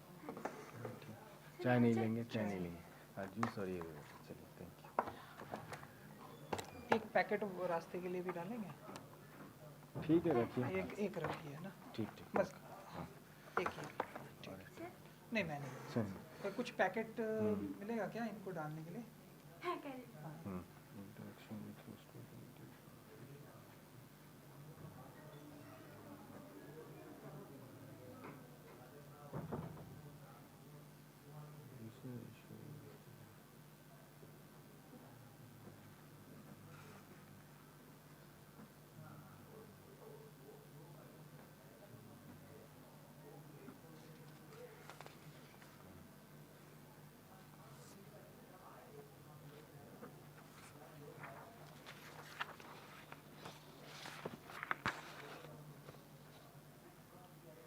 ये डिफिकल्टीज फेस्ड टिकट बुकिंग लिख दे क्या?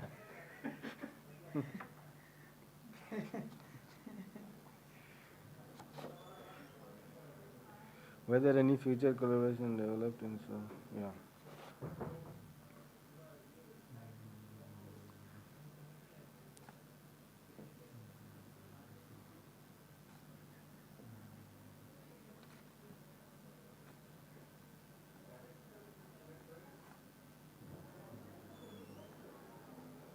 क्योंकि यहाँ एक हॉल है कहीं यहाँ की मतलब हाँ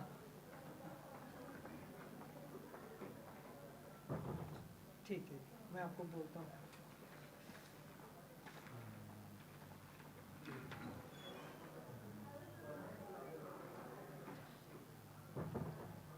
हाँ जी बोल रहे हैं कि हम हमारे जैसे डिपार्टमेंट में है उसमें क्या होता है आप लोग के वहाँ भी होगा शायद कि सपोज गेस्ट के यहीं पर माइक्स बहुत पैसे हाँ तो तीन उसमें चार। सुविधा होता है आपका रिकॉर्डिंग में एक्चुअली ये सब पैरेलली मिनिस्ट्री की मीटिंग्स चलती हैं हाँ। मिनिस्ट्री ये मिनिस्ट्री वो फिर उसमें क्या है हाँ, ये वो। एक सेकंड डे पे तो इसको लेने के लिए आ गए बोलते कि हमारा कुछ भाग गया तीन दिन हमारे बुक है फिर भी ये अच्छा है लोकेशन रोज टू द मतलब ये और easily located है। तो इसमें सबसे एक हमारा जेसीबी लैब उधर है हाँ तो वो थोड़ा यहाँ से दूर पड़ जाता है फिर मुझे आने जाने की बड़ी दिक्कत अब ये है मेरा ऑफिस यहाँ से 5 मिनट में मैं पहुँच जाता सही हूँ बात है सही बात वहाँ तो गाड़ी उठाओ वहाँ जाओ फिर हाँ, आओ, हाँ, ये ये वाला बहुत करना पड़ता है और मोर ओवर इस बार हमें ये रिकॉर्डिंग और यूट्यूब पे तो ये लोग करना था। एक्चुअली यहाँ पर भी कुछ मतलब व्यवस्था कर सकता है ऐसा ना यहाँ हाँ। पर आके ये करके हाँ, तब इट वही। Becomes very very good for actually ये mostly this is used for NPTEL recording तो वहाँ ऑडियंस कुछ नहीं बैठता अच्छा वो तो प्रोफेसर अभी- बैठते हैं ये हाँ, सामने हाँ। डिस्प्ले होता है और रिकॉर्डिंग के लिए फुल ये होता है तो ये तो मिलना बहुत मुश्किल रहते हैं ये रूम्स ऐसा है बहुत पेपर वर्क है यहाँ लेकिन ये अभी बोलते हैं कि ये पेपरलेस टाइप का लेकिन वही खुद लोग पेपरलेस काम ही है सर आप कल मिल्क उसका पाउच का बोल रहे थे ना दिमाग में आया कि उसमें थोड़ा सा और बढ़ा दें तो क्या एक्चुअली ये मकसद जाके सोचा कि हो सकता है तो एक्चुअली ये हमने क्या क्यों नहीं कर पाते हो तो पैकिंग के जैसे हॉरिजॉन्टल पहले वो करते हैं वो फीड करके फिर वर्टिकल और वो दोनों पैकिंग में जब वो होता नहीं कि मिल्क आया नीचे और फिर उसके बाद ऑटोमेटिक फिर वो जब कट करते हैं ना उस पर वो प्रॉब्लम आएगी नहीं वो एक साइड को करना है दूसरी साइड से फिल कर रहे हैं वो तो बाद में आपको फिल करने के बाद आपने चिपका एक्चुअली क्या है जो जो एक साइड पे देखिए जब ये बना इसको ये कट हो गया उसके बाद ही इसमें फिल होता है और फिर अगला कट होता है हाँ हाँ वही वो क्या करना है यहाँ पे एक कट मारा दूसरा कट थोड़ा सा उसको सिर्फ चिपकाने के लिए काटना नहीं है थोड़ा सा वो हो गया तो ये एक्स्ट्रा लीफ हो गया और एंड में इसी लीफ में थोड़ा सा हैंडल बन जाएगा तो हैंडल वही तो डिजाइन का वो है सर कि जैसे वो जो रोल आता है उसका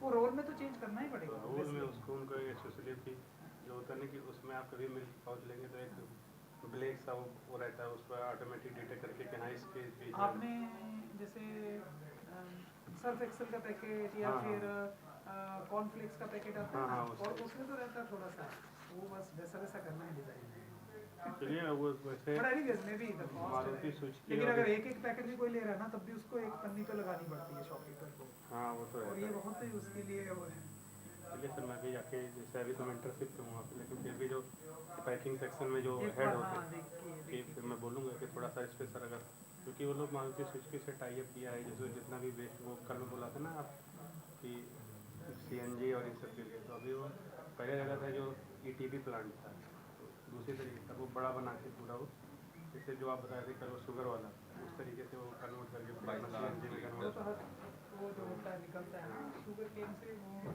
शुगर बनाने के तो बाद लगभग सर आप मेरठ साइड आप जाएंगे ना पूरा फैक्ट्री में उसका सर एक वीडियो है व्यू डाउन टू अर्थ वो JCT मिल है JCT मिल चौहाल होशियारपुर सो उनका फुटबॉल टीम होता था उसका जगजीत कसन टेक्सटाइल हाँ वो पंजाब गवर्नमेंट से उनका इलेक्ट्रिसिटी कभी भी सप्लाई कंप्लीट नहीं हो पाया देन दे स्टार्टेड देयर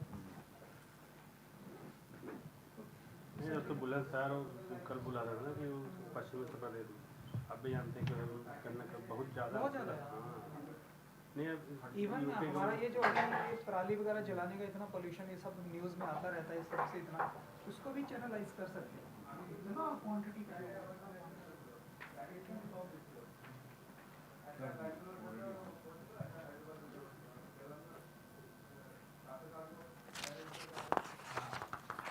चलो हो गया। इन पे भी साइन हो गए।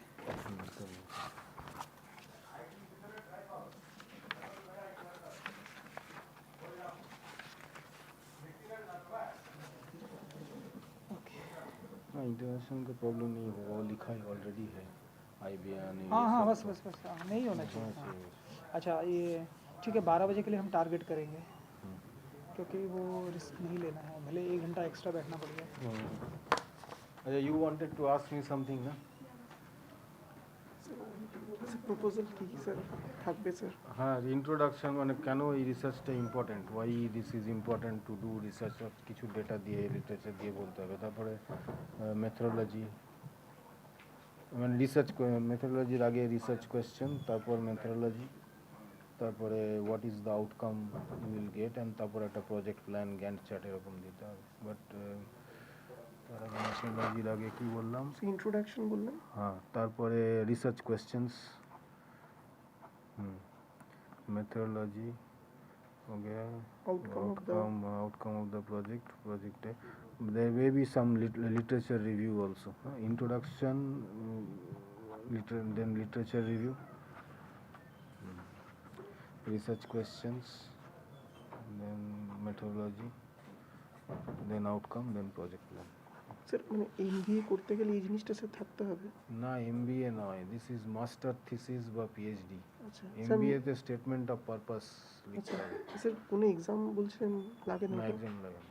তো স্যার এই স্টেটমেন্ট অফ পারপাস স্যার এটা কি আমি করে আপনাকে একবার হ্যাঁ। পাঠাতে পারি স্যার? স্টেটমেন্ট অফ পারপাস একবার যদি স্যার আপনি রিভিউ করে দেন। হ্যাঁ সেটা তো, আর স্যার আমি কী কী কাজ করেছি স্যার ওগুলোও লিখবো স্যার। হ্যাঁ থ্যাংক ইউ স্যার। ঠিক আছে।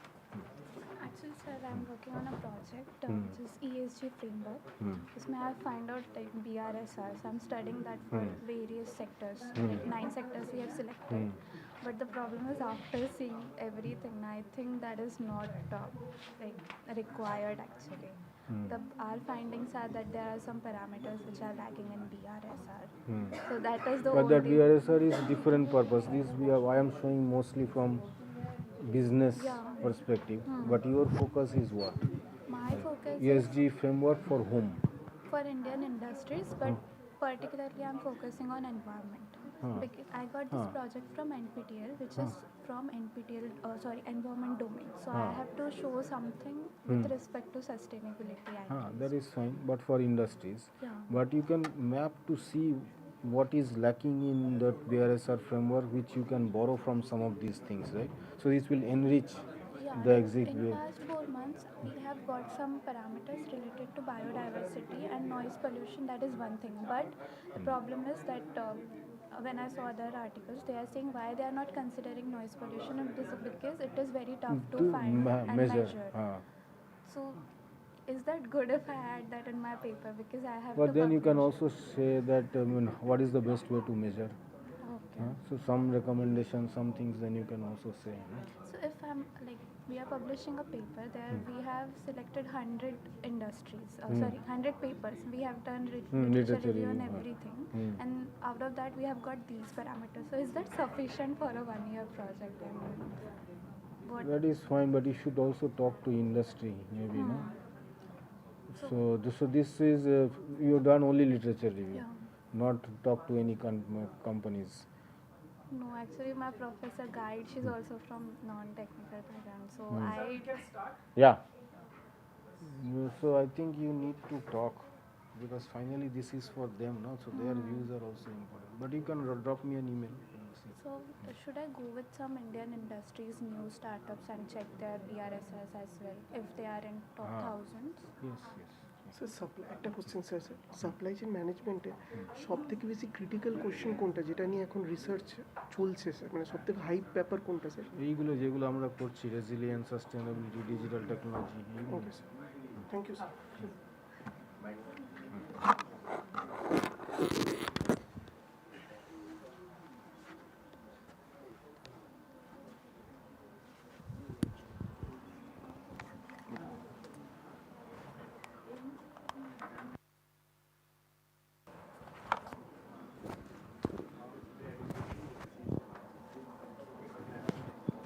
স্যার এটা একটু নিচে করে দিচ্ছি। হ্যাঁ হ্যাঁ ওটাকে নিচে এদিকে পিছনে রেখে দিন। That's okay.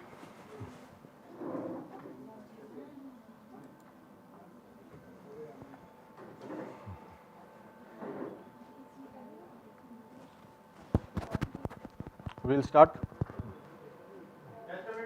Okay. Okay, good. Thank you. Similarly, there are other examples. BMW was a good example. They have been doing this, and they upgraded also using technology, some risk management. So as I said, geotagging, I think we discussed. So they were geotagging their supplier plant locations. As I said, many companies even don't know the location of their supplier plants. Sometimes they have changed, they have not updated. So they created this kind of geotagging of all supplier location plants, because many decisions in supply chain is based on that. All location, what is the lead time, transportation costs, etc. Plus they also started doing collecting lot of data from consumers as well as from social media, which is new for many manufacturing company. They were not so much collecting data from the consumer side previously. So they did this. Other good example globally is Cisco. So Cisco had a very robust risk management system. They have a global component risk mitigation plan. And for particularly they look at single source items. For them, some single source items are inevitable, so they have to buy, but then they they obviously pay special attention to them. I was trying to look at, there are many supply chain resilience related frameworks available. This is kind of simplistic, and this is recent, also done by some Indian colleagues here. So supply chain resilience drivers, as I have said, there are many things globally which is essentially creating driver for companies to build this resilience, lot of vulnerability, risk and uncertainty, also economic considerations. That is why companies are forced to do this. Then they have to clearly look at their, what is the overall extent of their supply base, what are the things they need to do in planning and network design, and parallelly doing this supply chain resilience assessment. Now strategies, again we have looked at, so pre-disruption, during disruption and post-disruption. So some are absorptive capabilities, means that what is you have internally within your team, from your cross-functional team and multi-disciplinary expertise, you already have developed some kind of internal capabilities, and if you get external knowledge, you have the capacity to absorb this knowledge. So the absorptive capacity broadly means that. Then restorative, so you have to at the end when something happens, how quickly can you restore back to normal situation. And adaptive is, during disruption you have to pretty much think on the feet and take certain decisions. So many companies, as we said in Toyota's case, they could do, but is this adaptive capabilities are difficult. It's even in personal lives we face this difficulty very quickly. If some emergency happens, how quick thinking we are. So that is essentially the adaptive. And if companies are able to do all of this, then finally the impact on performance can be a kind of dampened, and companies will get back to normal. So there is a lot of research also now happening looking at from nature, right. So this concept of resilience also came, the natural world is highly resilient, still species are surviving irrespective of a lot of natural disasters happening. Some species have kind of, dinosaurs passed, they got extinct, but many species are still there. So there is a lot of things to also, there is a concept of ecological resilience. There is a lot of research happening in other fields like geology and other places. So some literature has been borrowed to understand the concept of how you can apply this in a business context or supply chain context. At the same time, now again technology is being adopted. Technology enablement should help in building resilience.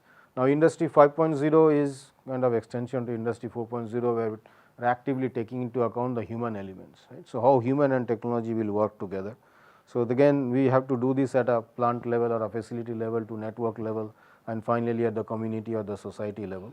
So there are resilience dimensions, sustainability dimensions, and human centricity dimensions.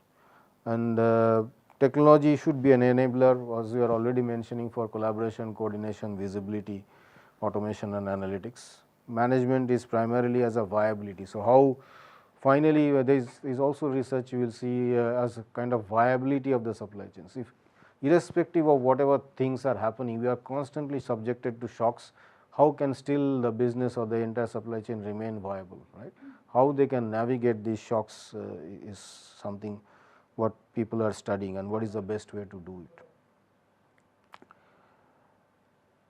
We may not have time to fully go through, but this is a case, since again I worked on it, it is a real company, and I had a case which I use in teaching, plus there is a paper. So, there is a paper, it is 2013 paper, almost 12 years ago I wrote it, and it is an IJPR, but it is based on a real case. As I said, this was the motivation was Boeing Dreamliner delay, but then this was an aerospace company which was kind of, this I did as a consultant, and then once I got in academics, I published it with some mass data that time. So, this aerospace company was facing this problem, right. So, they wanted to assess the risks, and particularly when you are developing a new product, you do not know, there is a lot of uncertainty. When the product is already in the market, you still have some information, you already know some of the suppliers. This you are doing at a very early stage, but assessing this risk at an early stage is important. Before a product is launched, you should know what the potential things can go wrong, so you can correct.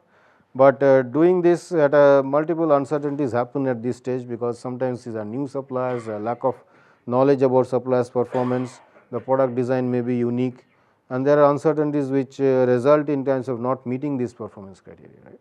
So, for some months I was trying to talk to this team of people and address what are the parameters we should use to even measure the risk in this context at the early stage of product development. So, broadly we could narrow this down into 4 things.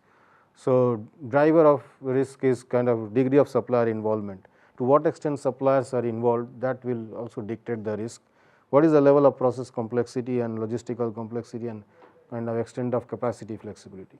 Now, for each of them, then I created kind of sub items. This took, as I said, for months to discuss and come up with this process of kind of drivers of this risk. So, subsystem, let us say subsystem is a kind of broader part of an aircraft. It can be the body or the wings, or we call it empennage or fuselage. So, that is a subsystem. The subsystem's risk depends on degree of supplier involvement, process complexity, and so on. For each of them, there are sub risk. So, degree of supplier involvement is obviously the biggest source of risk. There are many things which go there. So, percentage of suppliers which are new, more new suppliers mean more risk. Degree of design customization by suppliers. If suppliers are doing lot of customization themselves, then again it can be a source of risk. Impacts of suppliers matrix on product performance. Supplier coupling index is a little bit more technical. So, it is when every design has some input and output. So, this is a kind of addition of all those input output which shows the degree of couplings. If I do something and my work is dependent on somebody else, that is a kind of measurement of coupling. Fraction of parts designed by suppliers which has new materials, with a new manufacturing process, and so on. The key message here is there are some kind of sub factors and there are some main factors which kind of dictate the risk. Then we collected the data and assessed the risk. The process we followed is, what we need to assess is the vulnerability of each subsystem. This is done for an aircraft part, but this can be done for anything, which you are essentially assessing vulnerability of a system. In this case, it is parts of an aircraft. Then create scenarios and weights for these and assess the vulnerability of suppliers. Once you have assessed the vulnerability of subsystem, let us say the wings are most complicated, I am giving an example, wings are most problematic in terms of supply chain risk. Then you have to find out who are all the suppliers involved in supplying components for the wing. Again, do the similar assessment for the suppliers. Then do a supplier level FMEA, failure mode effect analysis. Then plan for control actions for the subsystem for each supplier. So, this is an extensive period of time which we worked on this for more than a year, almost 1.5 years to do this full work for this company. And then we created scale. Some of these cannot be quantified, so we created scale for each of these. Some of these could be quantified, and there are methods which we can use. There are simple multi-criteria methods. Some of these also required more advanced, and they could not also agree to many things. So, when given experts were kind of rating these risks, there were also huge variation, because by default I involve people from R&D, people from engineering, manufacturing side, supply chain side. So then we had to kind of quantify using fuzzy numbers and so on. So different kind of things were there. So broadly, the business and supply chain related risk, as I said, can be interdependent. Some of these can be independent, but most of them will be interdependent, and then we need to quantify those risks. Sensing, responding and adaptability are key risk management capability, and risk response index, as we have shown, is one way to kind of quantify the impact based on recovery time and survival time. So with this, we now move to kind of climate risk and what is broadly happening in the society. These obviously also impact business, but in general it impacts population more and communities more. India, as we are all experiencing, and it's not just India, rest of the world, we can see what is happening to now even in Hollywood. So there, all the rich people homes are on fire. So nobody is exempt.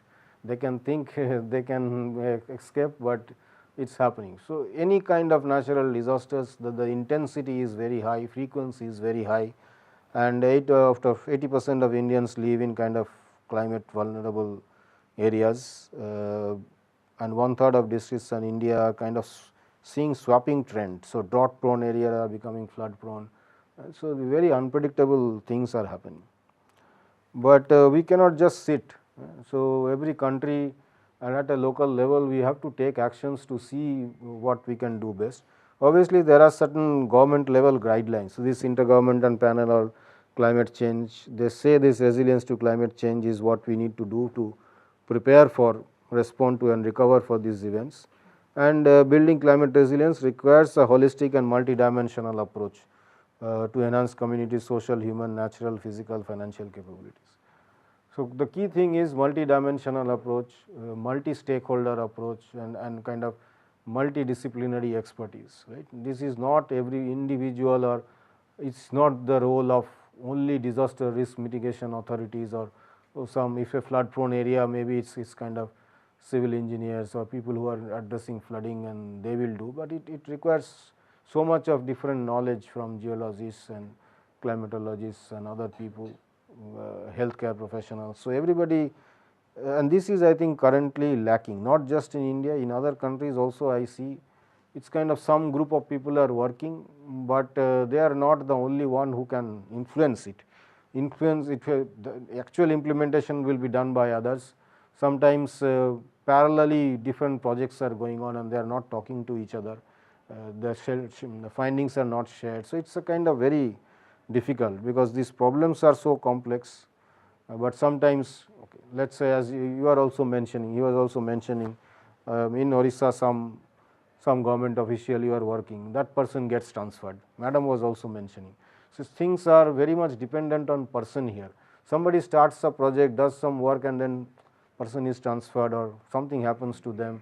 Then again coming back, this continuity becomes difficult in this situation. There is a lot of reports, and some of these I don't know who reads or whoever how this is taken. These are kind of World Bank reports. There will be European Union reports. There will be reports by US, or even NASA has a lot of climate related, risk related reports. But generally this is also related about disaster risk financing and insurance frameworks, right? The kind of things which needs to be done so that effective post both before. So underlying risk, and that will values. Sometimes if you hear now, a lot of areas in US, the insurers, US insurance is very high, everything can be insured. But now the risk is so high, insurance companies are saying that you can no longer be insured. Let's say I have bought a house insurance, I have been paying the premium for so many years, now the risk has increased so much, suddenly the insurance companies are saying you are no longer insured. All my money has gone. When the risk is maximum high, I have actually nothing. So most of these people who are losing their homes, they will not get anything. They are already out of insurance, and the insurance companies can simply dump them, saying that. For example, in US they have actually exempted hurricanes. Is out of the list. I mean, Yeah. you don't get insured. Yes, it's the same thing. I think this fire also people. I have some friends in Los Angeles. They are saying that they will not get anything if their home goes away. This is kind of scary. So this also has to be regulated. I mean, everything cannot be, the common person is at loss for everything. Then Again, I give examples. Odisha, I think, is good example. Whatever they had some bad experience before, but they have learnt a lot, and community involvement is high. Everywhere, in every sphere, in generally I see Oriya people are collaborating better than at least Bengalis. So they work well in communities.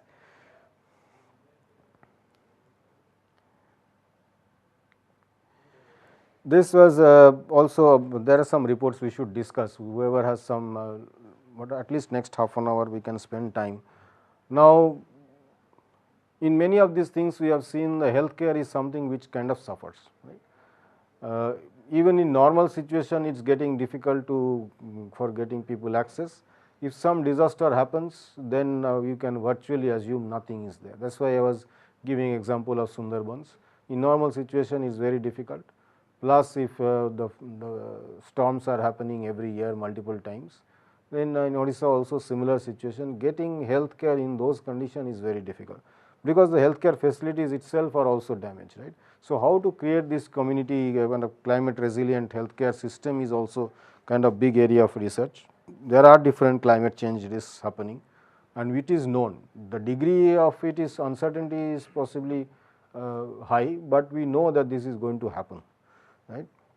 So, in a healthcare facility, we have to manage the workforce, water, sanitation, hygiene, healthcare waste, energy availability, the infrastructure, and the impact of many other things, water, sanitation, waste, etc. So, this is a broad framework, but this report is quite detailed. What I think, when we come up with these reports, there are different frameworks, there are some guidelines, there are some process, there are steps mentioned, but still it has to be done at a local level. What this means for us in this small area, how we should do, that is what the local administration should work, ideally with even universities and common people and so on. This I do not know, because there is no place where citizen consultation happens here. What I am seeing in other parts of the world is, in such kind of situations, government, the local municipal corporation even will come up with their own plan, and then they will say this is what we have done, and they will ask for opinion. Now, at least for some things government is asking, I am seeing a new bill is passed, like for the IIM bill or education, this even for NEP, I think they were asking for consultation, right. But even these kind of things, have you seen any consultation happening, like disaster risk or climate change things? No. So, this also has to happen, because this is kind of in people's doors, this is directly impacting people. There is a scope to discuss with the local people who are involved or will be affected by that. Based on that report is prepared, but it is altogether another thing that nobody paid attention to it, but on pen and paper they are taken into consideration for discussion in environment impact assessment. Okay. It's there in some papers maybe, but at least at a local level we are not seeing anything. But in Uttarakhand, Himachal, is it? Actually that should happen after that what happened in 2013, I think, in Uttarakhand. So the situation was that, because at that time I was at IIT Roorkee doing my PhD. So the situation was so worst. All were supplying the same medicine, all were supplying the same food packets. So from morning to evening, people are supposed to eat same things, same stuff. So and then there is no coordination. Funds were allotted from the government, the central government, state government, NGOs were working, other local organizations were working. But if you are going with the same kind of stuff every time, bread you are giving them, milk you are giving them every time, you just imagine how they can survive. So the coordination is one thing where we are lacking, and then traceability. So we found there that even after 1 month, we were finding the dead bodies and all that. So people survived, and then they were somewhere in the forest left out, So that, how we can develop that technology where we can, because drone is there, we can sense where the human beings are. But even then, the coordination is one thing where we are lagging, and after that also, we have seen the coordination level when we are talking about setting up the these during COVID-19. So setting up your foreign field hospital or setting up your vaccine centers, mobile centers. So again, there was lack of coordination, and we were struggling to get the vaccines. And then if you see, 20% of vaccine were wasted because they were not used on time, they were not channelized to that, and we were struggling to get the vaccines, and that time we could afford 20% more than that in some area where, because of coordination. We are not, how we can be so ignorant, we are not knowing that how many people are left in this particular area and this many vaccines are required. So this is still means. But this is even what you are talking is during the event and after. But before that, now we know in 2030 it's not that everything will be fine and suddenly on 2030 things will be bad, right? Things have already started becoming bad since last 10 years, and it is going to be worse. So what is it that every state, at every district, something might be happening, but at least people are not aware, people are not consulted, or what people should do is not very clear. We saw that Aviral thing. So some NGOs or somebody is doing, there is no coordination, and what is the common thing which is missing? Disaster management team is there. I'm forgetting the name. Some ministry has set up some to deal with these natural kind of disasters. Yes. So, but yes, they are there in Delhi. So when they will reach to up to that level is another point.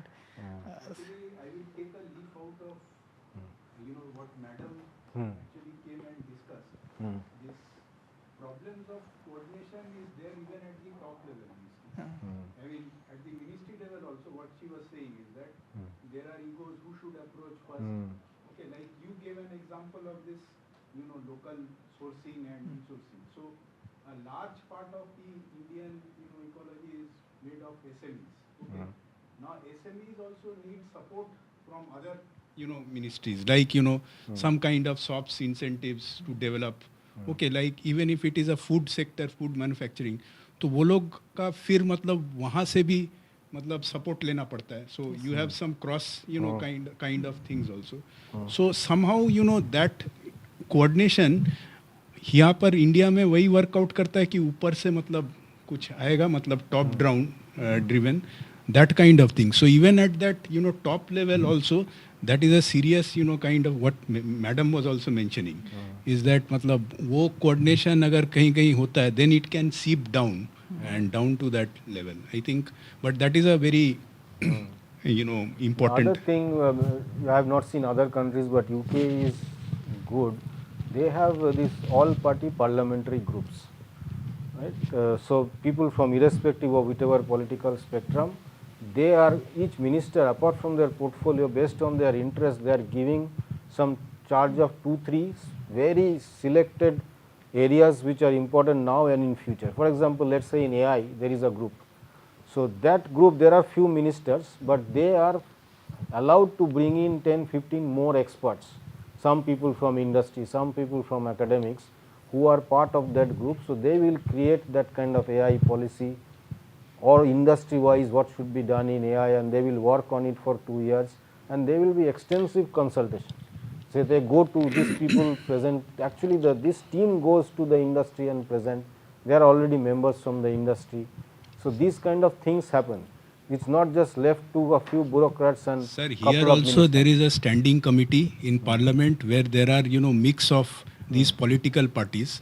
But nowadays it has become more of a political agenda there. For example, even if I take this NEP thing, so NEP जो है, whichever are the central ruled, I mean party ruled states, they will incorporate, but the other side is vehemently opposing. So you have here certain parts who are implementing and certain who are not implementing. And even with these in place, there happens to be a mix that there are other things which come in. Something, but I think the message here what we are trying to kind of address is coordination involving multiple stakeholders and getting the views. Particularly for climate resilience, we cannot afford to be like sitting in some fancy office and doing these reports. It has to happen in the ground, and involving people, and also younger people. I don't know, at least the universities, the top institutes can also make that kind of suggestion and local. In certain specific states whether something will happen we don't know, but wherever we live we can make that kind of change. Sir, Yeah. you are talking about. Like in West Bengal, sir, there is a Sasthu Sati scheme. Yes. But and also central government implemented scheme scope is there, that is Ayushman Bharat. Yes. But the point is, as the ruling party is TMC, they are not implementing Ayushman Bharat. So the resident of West Bengal, whoever is suffering from cancer-like disease, terminal illness, mainly the Mumbai is the prime location for the treatment. But for going to Mumbai and getting the treatment over there, Ayushman Bharat is the card. Yes. But resident of West Bengal, as they are debarred from that particular scheme, they are not able to get the benefit to having the treatment in Mumbai. So that kind of what sir is talking about, that the ruling party conflict is there. Even with the Shastra Shakti, that it doesn't work. I have faced it. Even within the state things are not working. Yeah, so this, but we also as citizens we can do as much only whatever we can, but there is we don't have that voice. That's what I am also saying. There in many, at least in functioning democracies, there is a very strong citizen consultation, right, where they ask everything. Now at least in our area, transport is a big issue. Everybody has car, but that doesn't mean public transport will not be there. Like older people have very lot of difficulty. So now this local government has created a complete new plan for transportation system, say for the next 10 years. Different bus routes, bus lanes, trains, but they have put everything out and for citizens to actually give comments. And the local mayor is actually coming up on social media and encouraging people to write, because they cannot do anything if no citizen come up and give their views. From that they will see what people want, and is this really whatever they have come up with, is it what citizen wants. So they have looked at both the affordability, accessibility, as well as thinking of climate thing, what energy efficient vehicles and so on, electric buses, all these things they have planned. Just a simple example.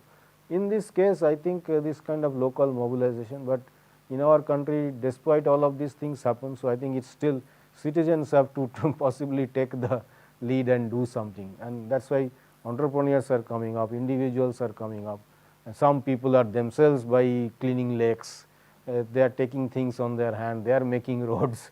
If nothing happens, people have to still survive, but I think some institutional framework is needed. And just to end, this is another framework available. It's called Sendai Framework for Disaster Risk Reduction. You will see. So, what is the thing we should increase? Global disaster mortality and number of affected people. This is what we should reduce, and these are the things we should increase. And then they have certain plans, very broad level framework. But as Madam was saying, for SDGs, then we took that SDG framework and kind of adapted for Indian context and went into the details, right? Similarly, Sendai framework can be taken and kind of done this at an Indian level, at a state level and district level and community level, and what people need to do. Whether we are doing, I have not studied, I have not seen, but maybe some of you can look at it.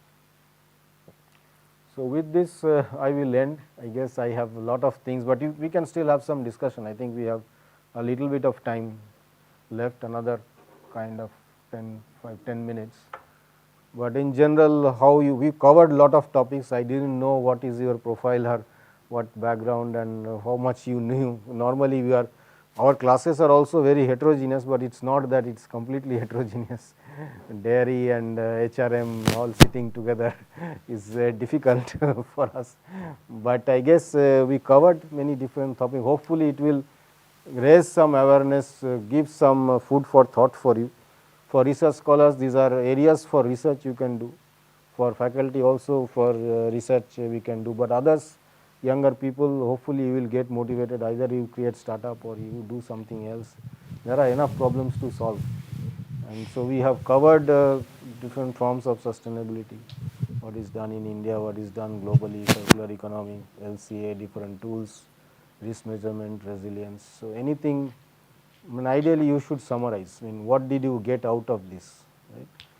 Anything you found interesting, you learnt new, which you want to further pursue. That is what I would like to hear from you. Sir, I have since you have worked in the car manufacturing industry, you are seeing, sir, how is circularity addressed over there? Because I'll just give you 2-3 examples. Like, let's take for Hyundai. Hyundai keeps on changing their models as well as the engine structure and all those. Now, the problem is if I buy a car today, at least I will aim for using it for 8 to 10 years.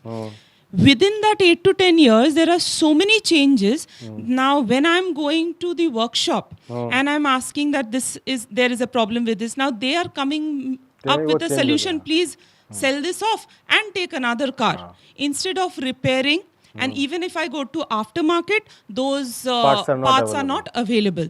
So how is this being addressed? This is not, you are absolutely right, this is not addressed at all in systematic. They are still doing it within their factory. They will say we are recycling water, or we are reusing energy, or we are doing some of the waste in the production they are using, because that is easy to do for them, right. But from the product side, there is a clear trade off between them for them to extending the life of the vehicle and launching new models, right. But hopefully they will realize that keeping on launching so many new models, for them also is cannibalizing cells, and this has a serious impact on circular economy and sustainability. But most of them are not doing. And with this competition, sir, they have brought in Kia also as a subsidiary. I mean, they are the same actually. Now they are competing with each other. One is coming up to take up the market share of compact SUV. Then again, Kia is also launching. So what is happening? In the totality, Hyundai is having a huge market share. The others are not having that much. But they are only coming up with this. So that means too much of production, too much of sales. But where is the circularity? I don't know. No, there is no. Plus, but hopefully it will also come here. You are seeing globally the industry is in a big slump. People are not buying that many new cars now. Globally, there is a strong push towards second hand and used cars, and they are not buying new cars. Electric is obviously also fueling this. People are not buying the old, at least the old diesel cars in Europe anymore. So the industry is going through a change, and this we have been talking that they also have to reposition themselves as mobility companies, not car companies. They may not be producing cars in 10 years. Have they thought? Not many people are thinking. They have the engineering expertise, they have so much of production expertise. It will be sad if Volkswagen completely shuts down, right? But it is going in that direction. They have, because again, who is going to bail the cat? Who is going to tell? This very strong CEO is needed who are going to say in 10 years we are not going to produce cars. We are going to provide some other kind of mobility or transport solutions. It may be even e-scooter. I am just giving example. Maybe it will be kind of volocopters like air taxis. We are a mobility company, we have expertise, let us develop something new instead of keeping on adding more models to it, right. Whatever models we have there, we will kind of try to service them, try to minimize them and recycle them and so on, and we are going to do. But they are not thinking. Suddenly obviously Tesla has come, others have come, and they are doing anyway most of these car companies are behind that. Plus in future I don't think not many people are going to buy cars.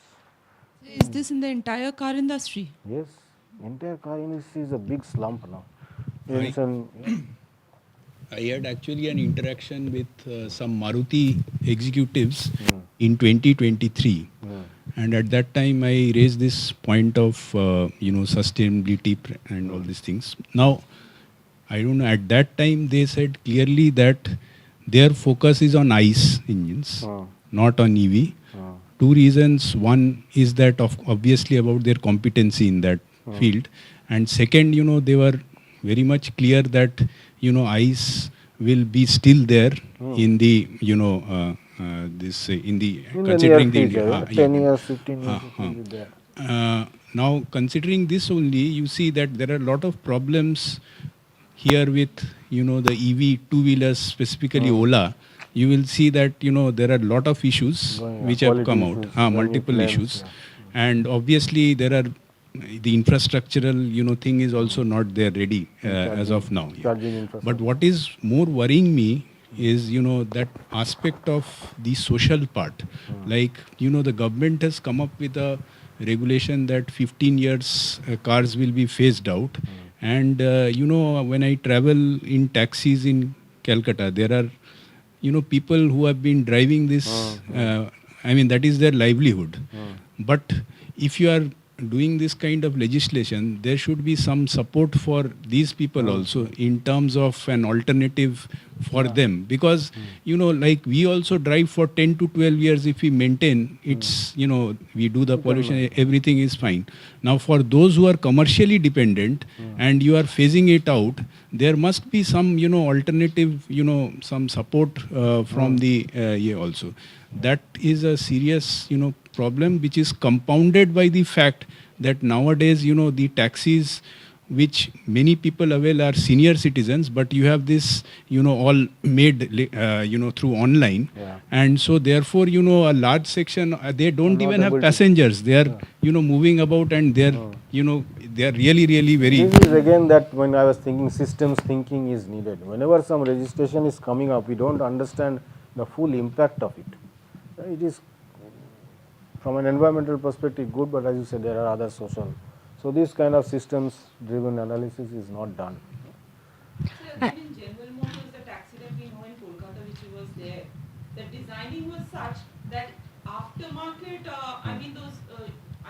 those parts and all, everything was available. So it could be used for so many years. So I think that again should be given importance to, rather than having so many New flashy models. cars and all. Yeah, we had some. Yes, sir.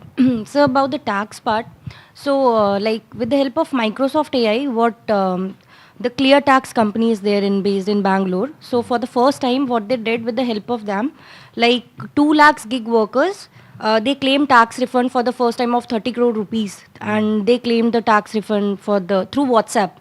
So this is thing, it's coming up in the future. And to summarize this workshop, like it's a very good workshop. We learned a lot. It was like more to be learned, but we have only 5 days. In the starting days, initially we were like scared to speak, but as the day passes, everyone interacted, and we had a lot of learning. The examples we saw about the fishing the buttons and all the other things. So it's quite interesting to know all those things, and we can also have some creativity like that to think inside the campus as well about the waste management and all those things. This itself is kind of a mini city. Lot of things can be tried as a pilot here. You are giving the pond example, no? Why can't we do it ourselves here? Yeah. And so in the mess itself, we see like whatever the left out waste, we used to put in one bucket only, whether the wrapper or the eggshells, everything. So we can do something about that, like how after that, after the waste will go somewhere else. So it's not like people are not aware or something else. We can do something about that to have the eggshells and all the other thing in one part, and to make the other eatable things in one part, so that they can be more segregation. Proper segregation can be there. So we can think more about like that things, and anything other else what we want to do with these examples, and we can see more, create more awareness among ourselves, because ultimately if we will change, then others will change. Same thing, you can start in your own hostel first. Do something. Actually, the, you know, implications of this workshop, you know, is, you know, for me at least is to raise some questions. And if I go back and try to address it in some way, like you said, within that, you know, it is a great way to, you know, kind of, you know, learn a lot of things. And so this workshop, again, to sum it up, I would thank you, I would thank the team for organizing this, and also very well coordinated. So obviously there are lot of things to learn, but within this, you know, 5 days, there were a lot of thoughts that have been triggered, and that is one of the, you know, gains from this. And like I said, that otherwise, if we just go back and then life continues as usual. But if you actually, kind of take some of the learnings and try to implement it, okay, Take even that a is smaller problem yeah. and see what you Yeah. can do. That is. Sir, first of all, I want to thank you, Doctor. I also thank you, the team, and Dr. Thakur for this beautiful workshop. Sir, and this 5 day stay, I have interacted with my friends, and they are all brilliant and very, very knowledgeable. And maybe we can find some of them indulge themselves in social entrepreneurship. Sir, I am sure that one question is common in our mind, and on that part, I want to have your suggestions. That sir, yesterday you have given us an example of a healthcare facility. One person founded some company, Mr. Sujoy. Okay, and he is implementing in rural areas primary healthcare facility. So, sir, in social entrepreneurship, that healthcare example, if I can take, that I know that we all know that in India, doctors are actually heavily paid, and doctors are mainly interested in the private sector to get more and more earnings. But sir, in social entrepreneurship, if I need to found a company, there has to be a sustainability between the profit making as well as the social cause, and we all have a good cause in our heart. So how to balance that? Because in rural area, people don't have that much capacity to pay the doctor, as well as government schemes are also running. So how to balance between this profitability as well as serving the nation with a good cause? So this is what I mean. If you follow their journey, since I know it better, any social entrepreneur is starting possibly has that social cause in mind, right? People also do not want to make loss, but generally these people are not that profit oriented. What Sujay used to tell earlier days, that I want to be operationally sufficient. So I should have enough money to at least cover all my costs first. So I am not making huge losses, but and they could show that even with this 90 rupees, 100 rupees and paying a few employees, you are still not making huge losses, and that was an eye opener even to him, that you can run if you manage your capital costs low. You don't make big investment in buildings, you don't create a big team. That's why he was very careful in choosing the right people where he will go, and focus on good quality work. You don't need to actually have a lot of money. They were not going for big funding also. Whatever from his own money, and people were actually paying, he was getting some CSR fund, other things, they were actually self-sufficient. They were not making big profit, but now itself, now also they are making profit. It's not that they are making loss. It's not a huge margin, they are not making few 100 crores, but you are satisfying needs of people, you are self-sufficient and making little bit money, and that should be enough for those people. And but it requires, as I have shown you, a careful path. Any wrong path can be very bad for any startup or entrepreneur. You can quickly burn cash, right? So it was important that you kind of preserve your capital and cash and do things and navigate. As I showed, they started with this and then moved on to focus. That time, then their own money pressure became high, so they had to look for some additional revenue generation opportunities. Again, when things stabilized, they started doing something more. So it will not. There is a path you have to follow, and good advice helps. So there are. You are not the only person. So he had very good advisors also. There are some US based people, actually some Bengali, some of them are IIT Kharagpur pass out. So they are in his. Certain doctors who do it philanthropically, every fortnight. That is common. Some people are anyway doing to a cause, but if you are a company, that's fine. But that's why he also found out that there are people who are willing to be doctors in the local area, because they are also fed up with big cities, setting up a practice. If I am a small general practitioner in a big city, I am actually from Mednipur or Bankura, and I don't know anybody or no relative, it's very difficult for them to set up practice in big city. So they want to be in their local town, but there were no opportunities. Now, because they don't want to be in the government sector also, right? So this case, they are kind of not making. So I think part of it is related to how much more you want. Sometimes you are always working for more. If you are happy with general good life and make reasonable amount of money, it will be fine. Normally people go on asking for PMWs and all, like, I will have this, since I have done this. That is your New Year resolution, then it's a problem. Then that's the problem. It's very modest. Sir, that is the. Sir, So my research is on entrepreneurship, and I am in touch with a lot of entrepreneurs down to the entrepreneur who is the main actor of the show. So based on the conversations that I've had, so I've been asking them, what do you mean by success and sustainability in your startup? And it's amusing that how they feel that success is subjective. So for somebody, success is the impact that they're creating through the startup, and for somebody, it's the profit that they're making. So it all boils down to how they are building a startup and what vision they're having for the startup. So it can be just impact. So some of them are just breaking even. So as long as they're not making losses, it's successful. But for the other person, they have a criteria that this much profit has to be made. So that is what I have observed. Sir, the example of that particular company, it is a service company, and willing doctors and philanthropic doctors come of their own.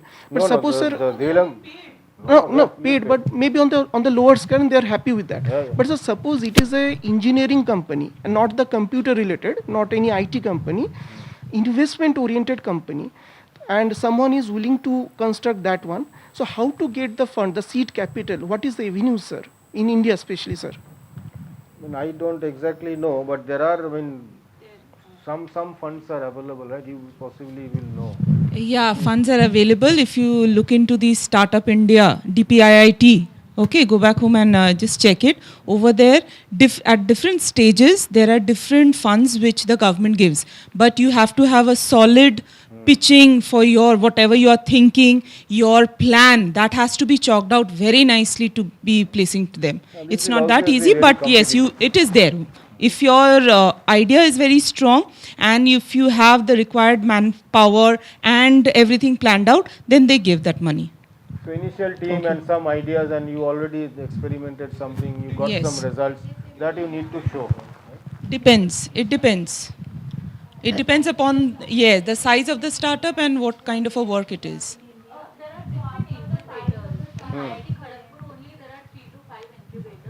Yes, and try making a liaison with all these IITs and IIMs like IIM Ahmedabad. They already have this incubator system and all. So you have to go up and talk. And make a proposal and pitch. No, nothing like that. You have to be a student of IIT, nothing of that sort. You can approach. Your idea is very important. Even if you don't have any formal education, that IQR also was does also funded by IIT Kharagpur. Yes. So, okay, I think you have Sir, to go. I have one more question, sir. The workshop is mainly based on sustainable development, but in the developing countries like India, there is a sure-shot dichotomy between the pure economic development and sustainable development.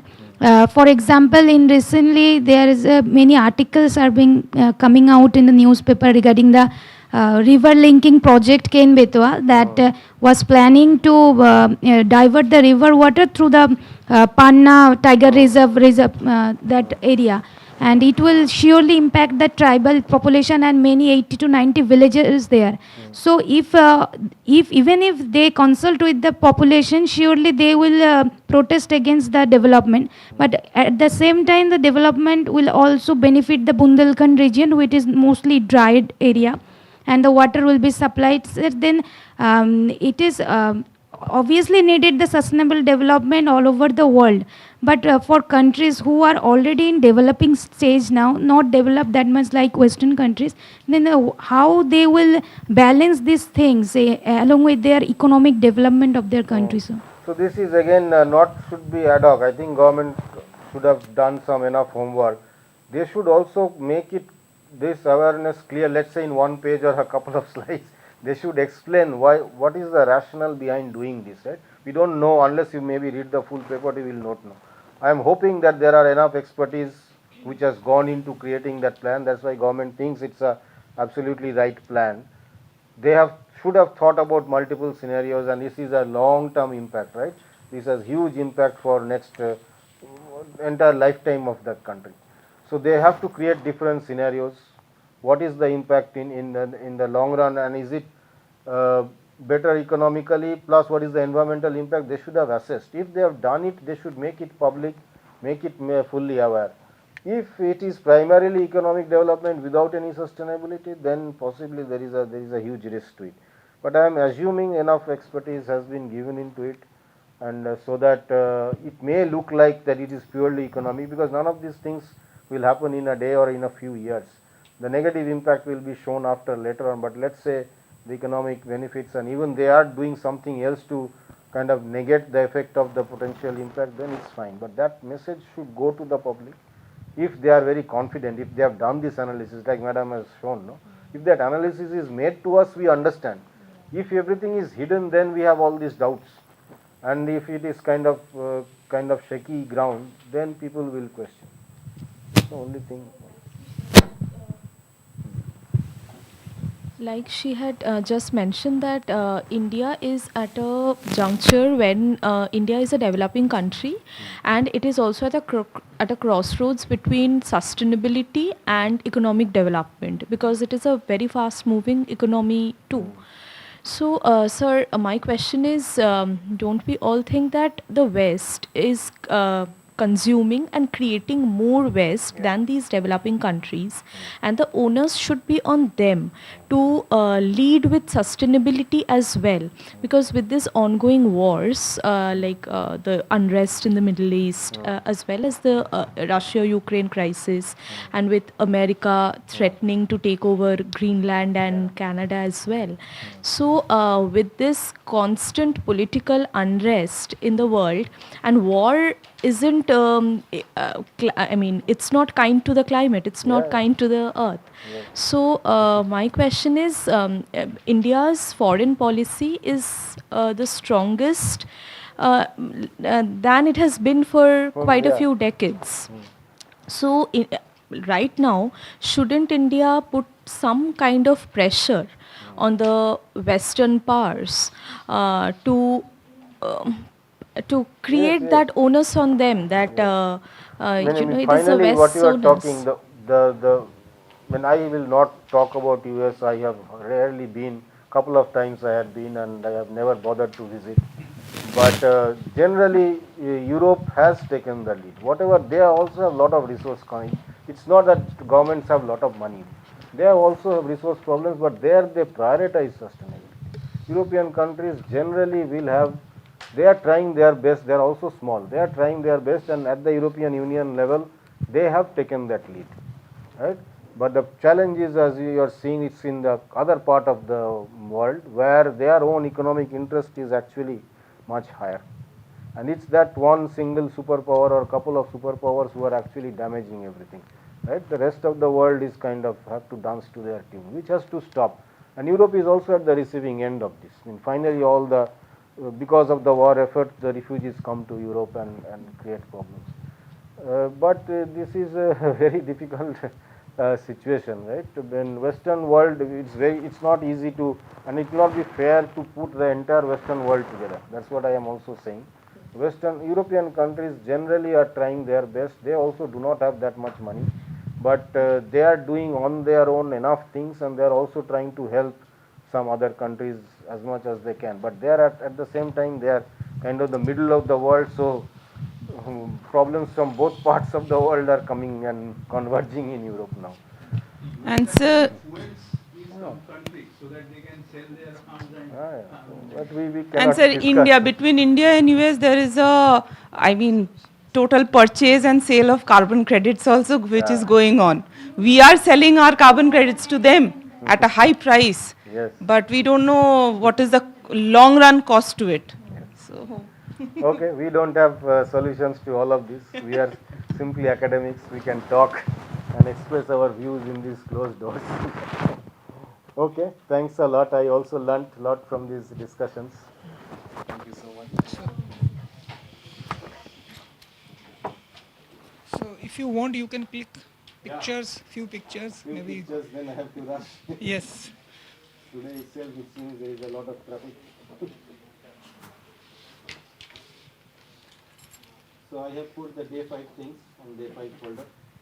So we have one last exam for the day. 50 questions will be there. You can do that, and you have to put one feedback form. Final. This is final one.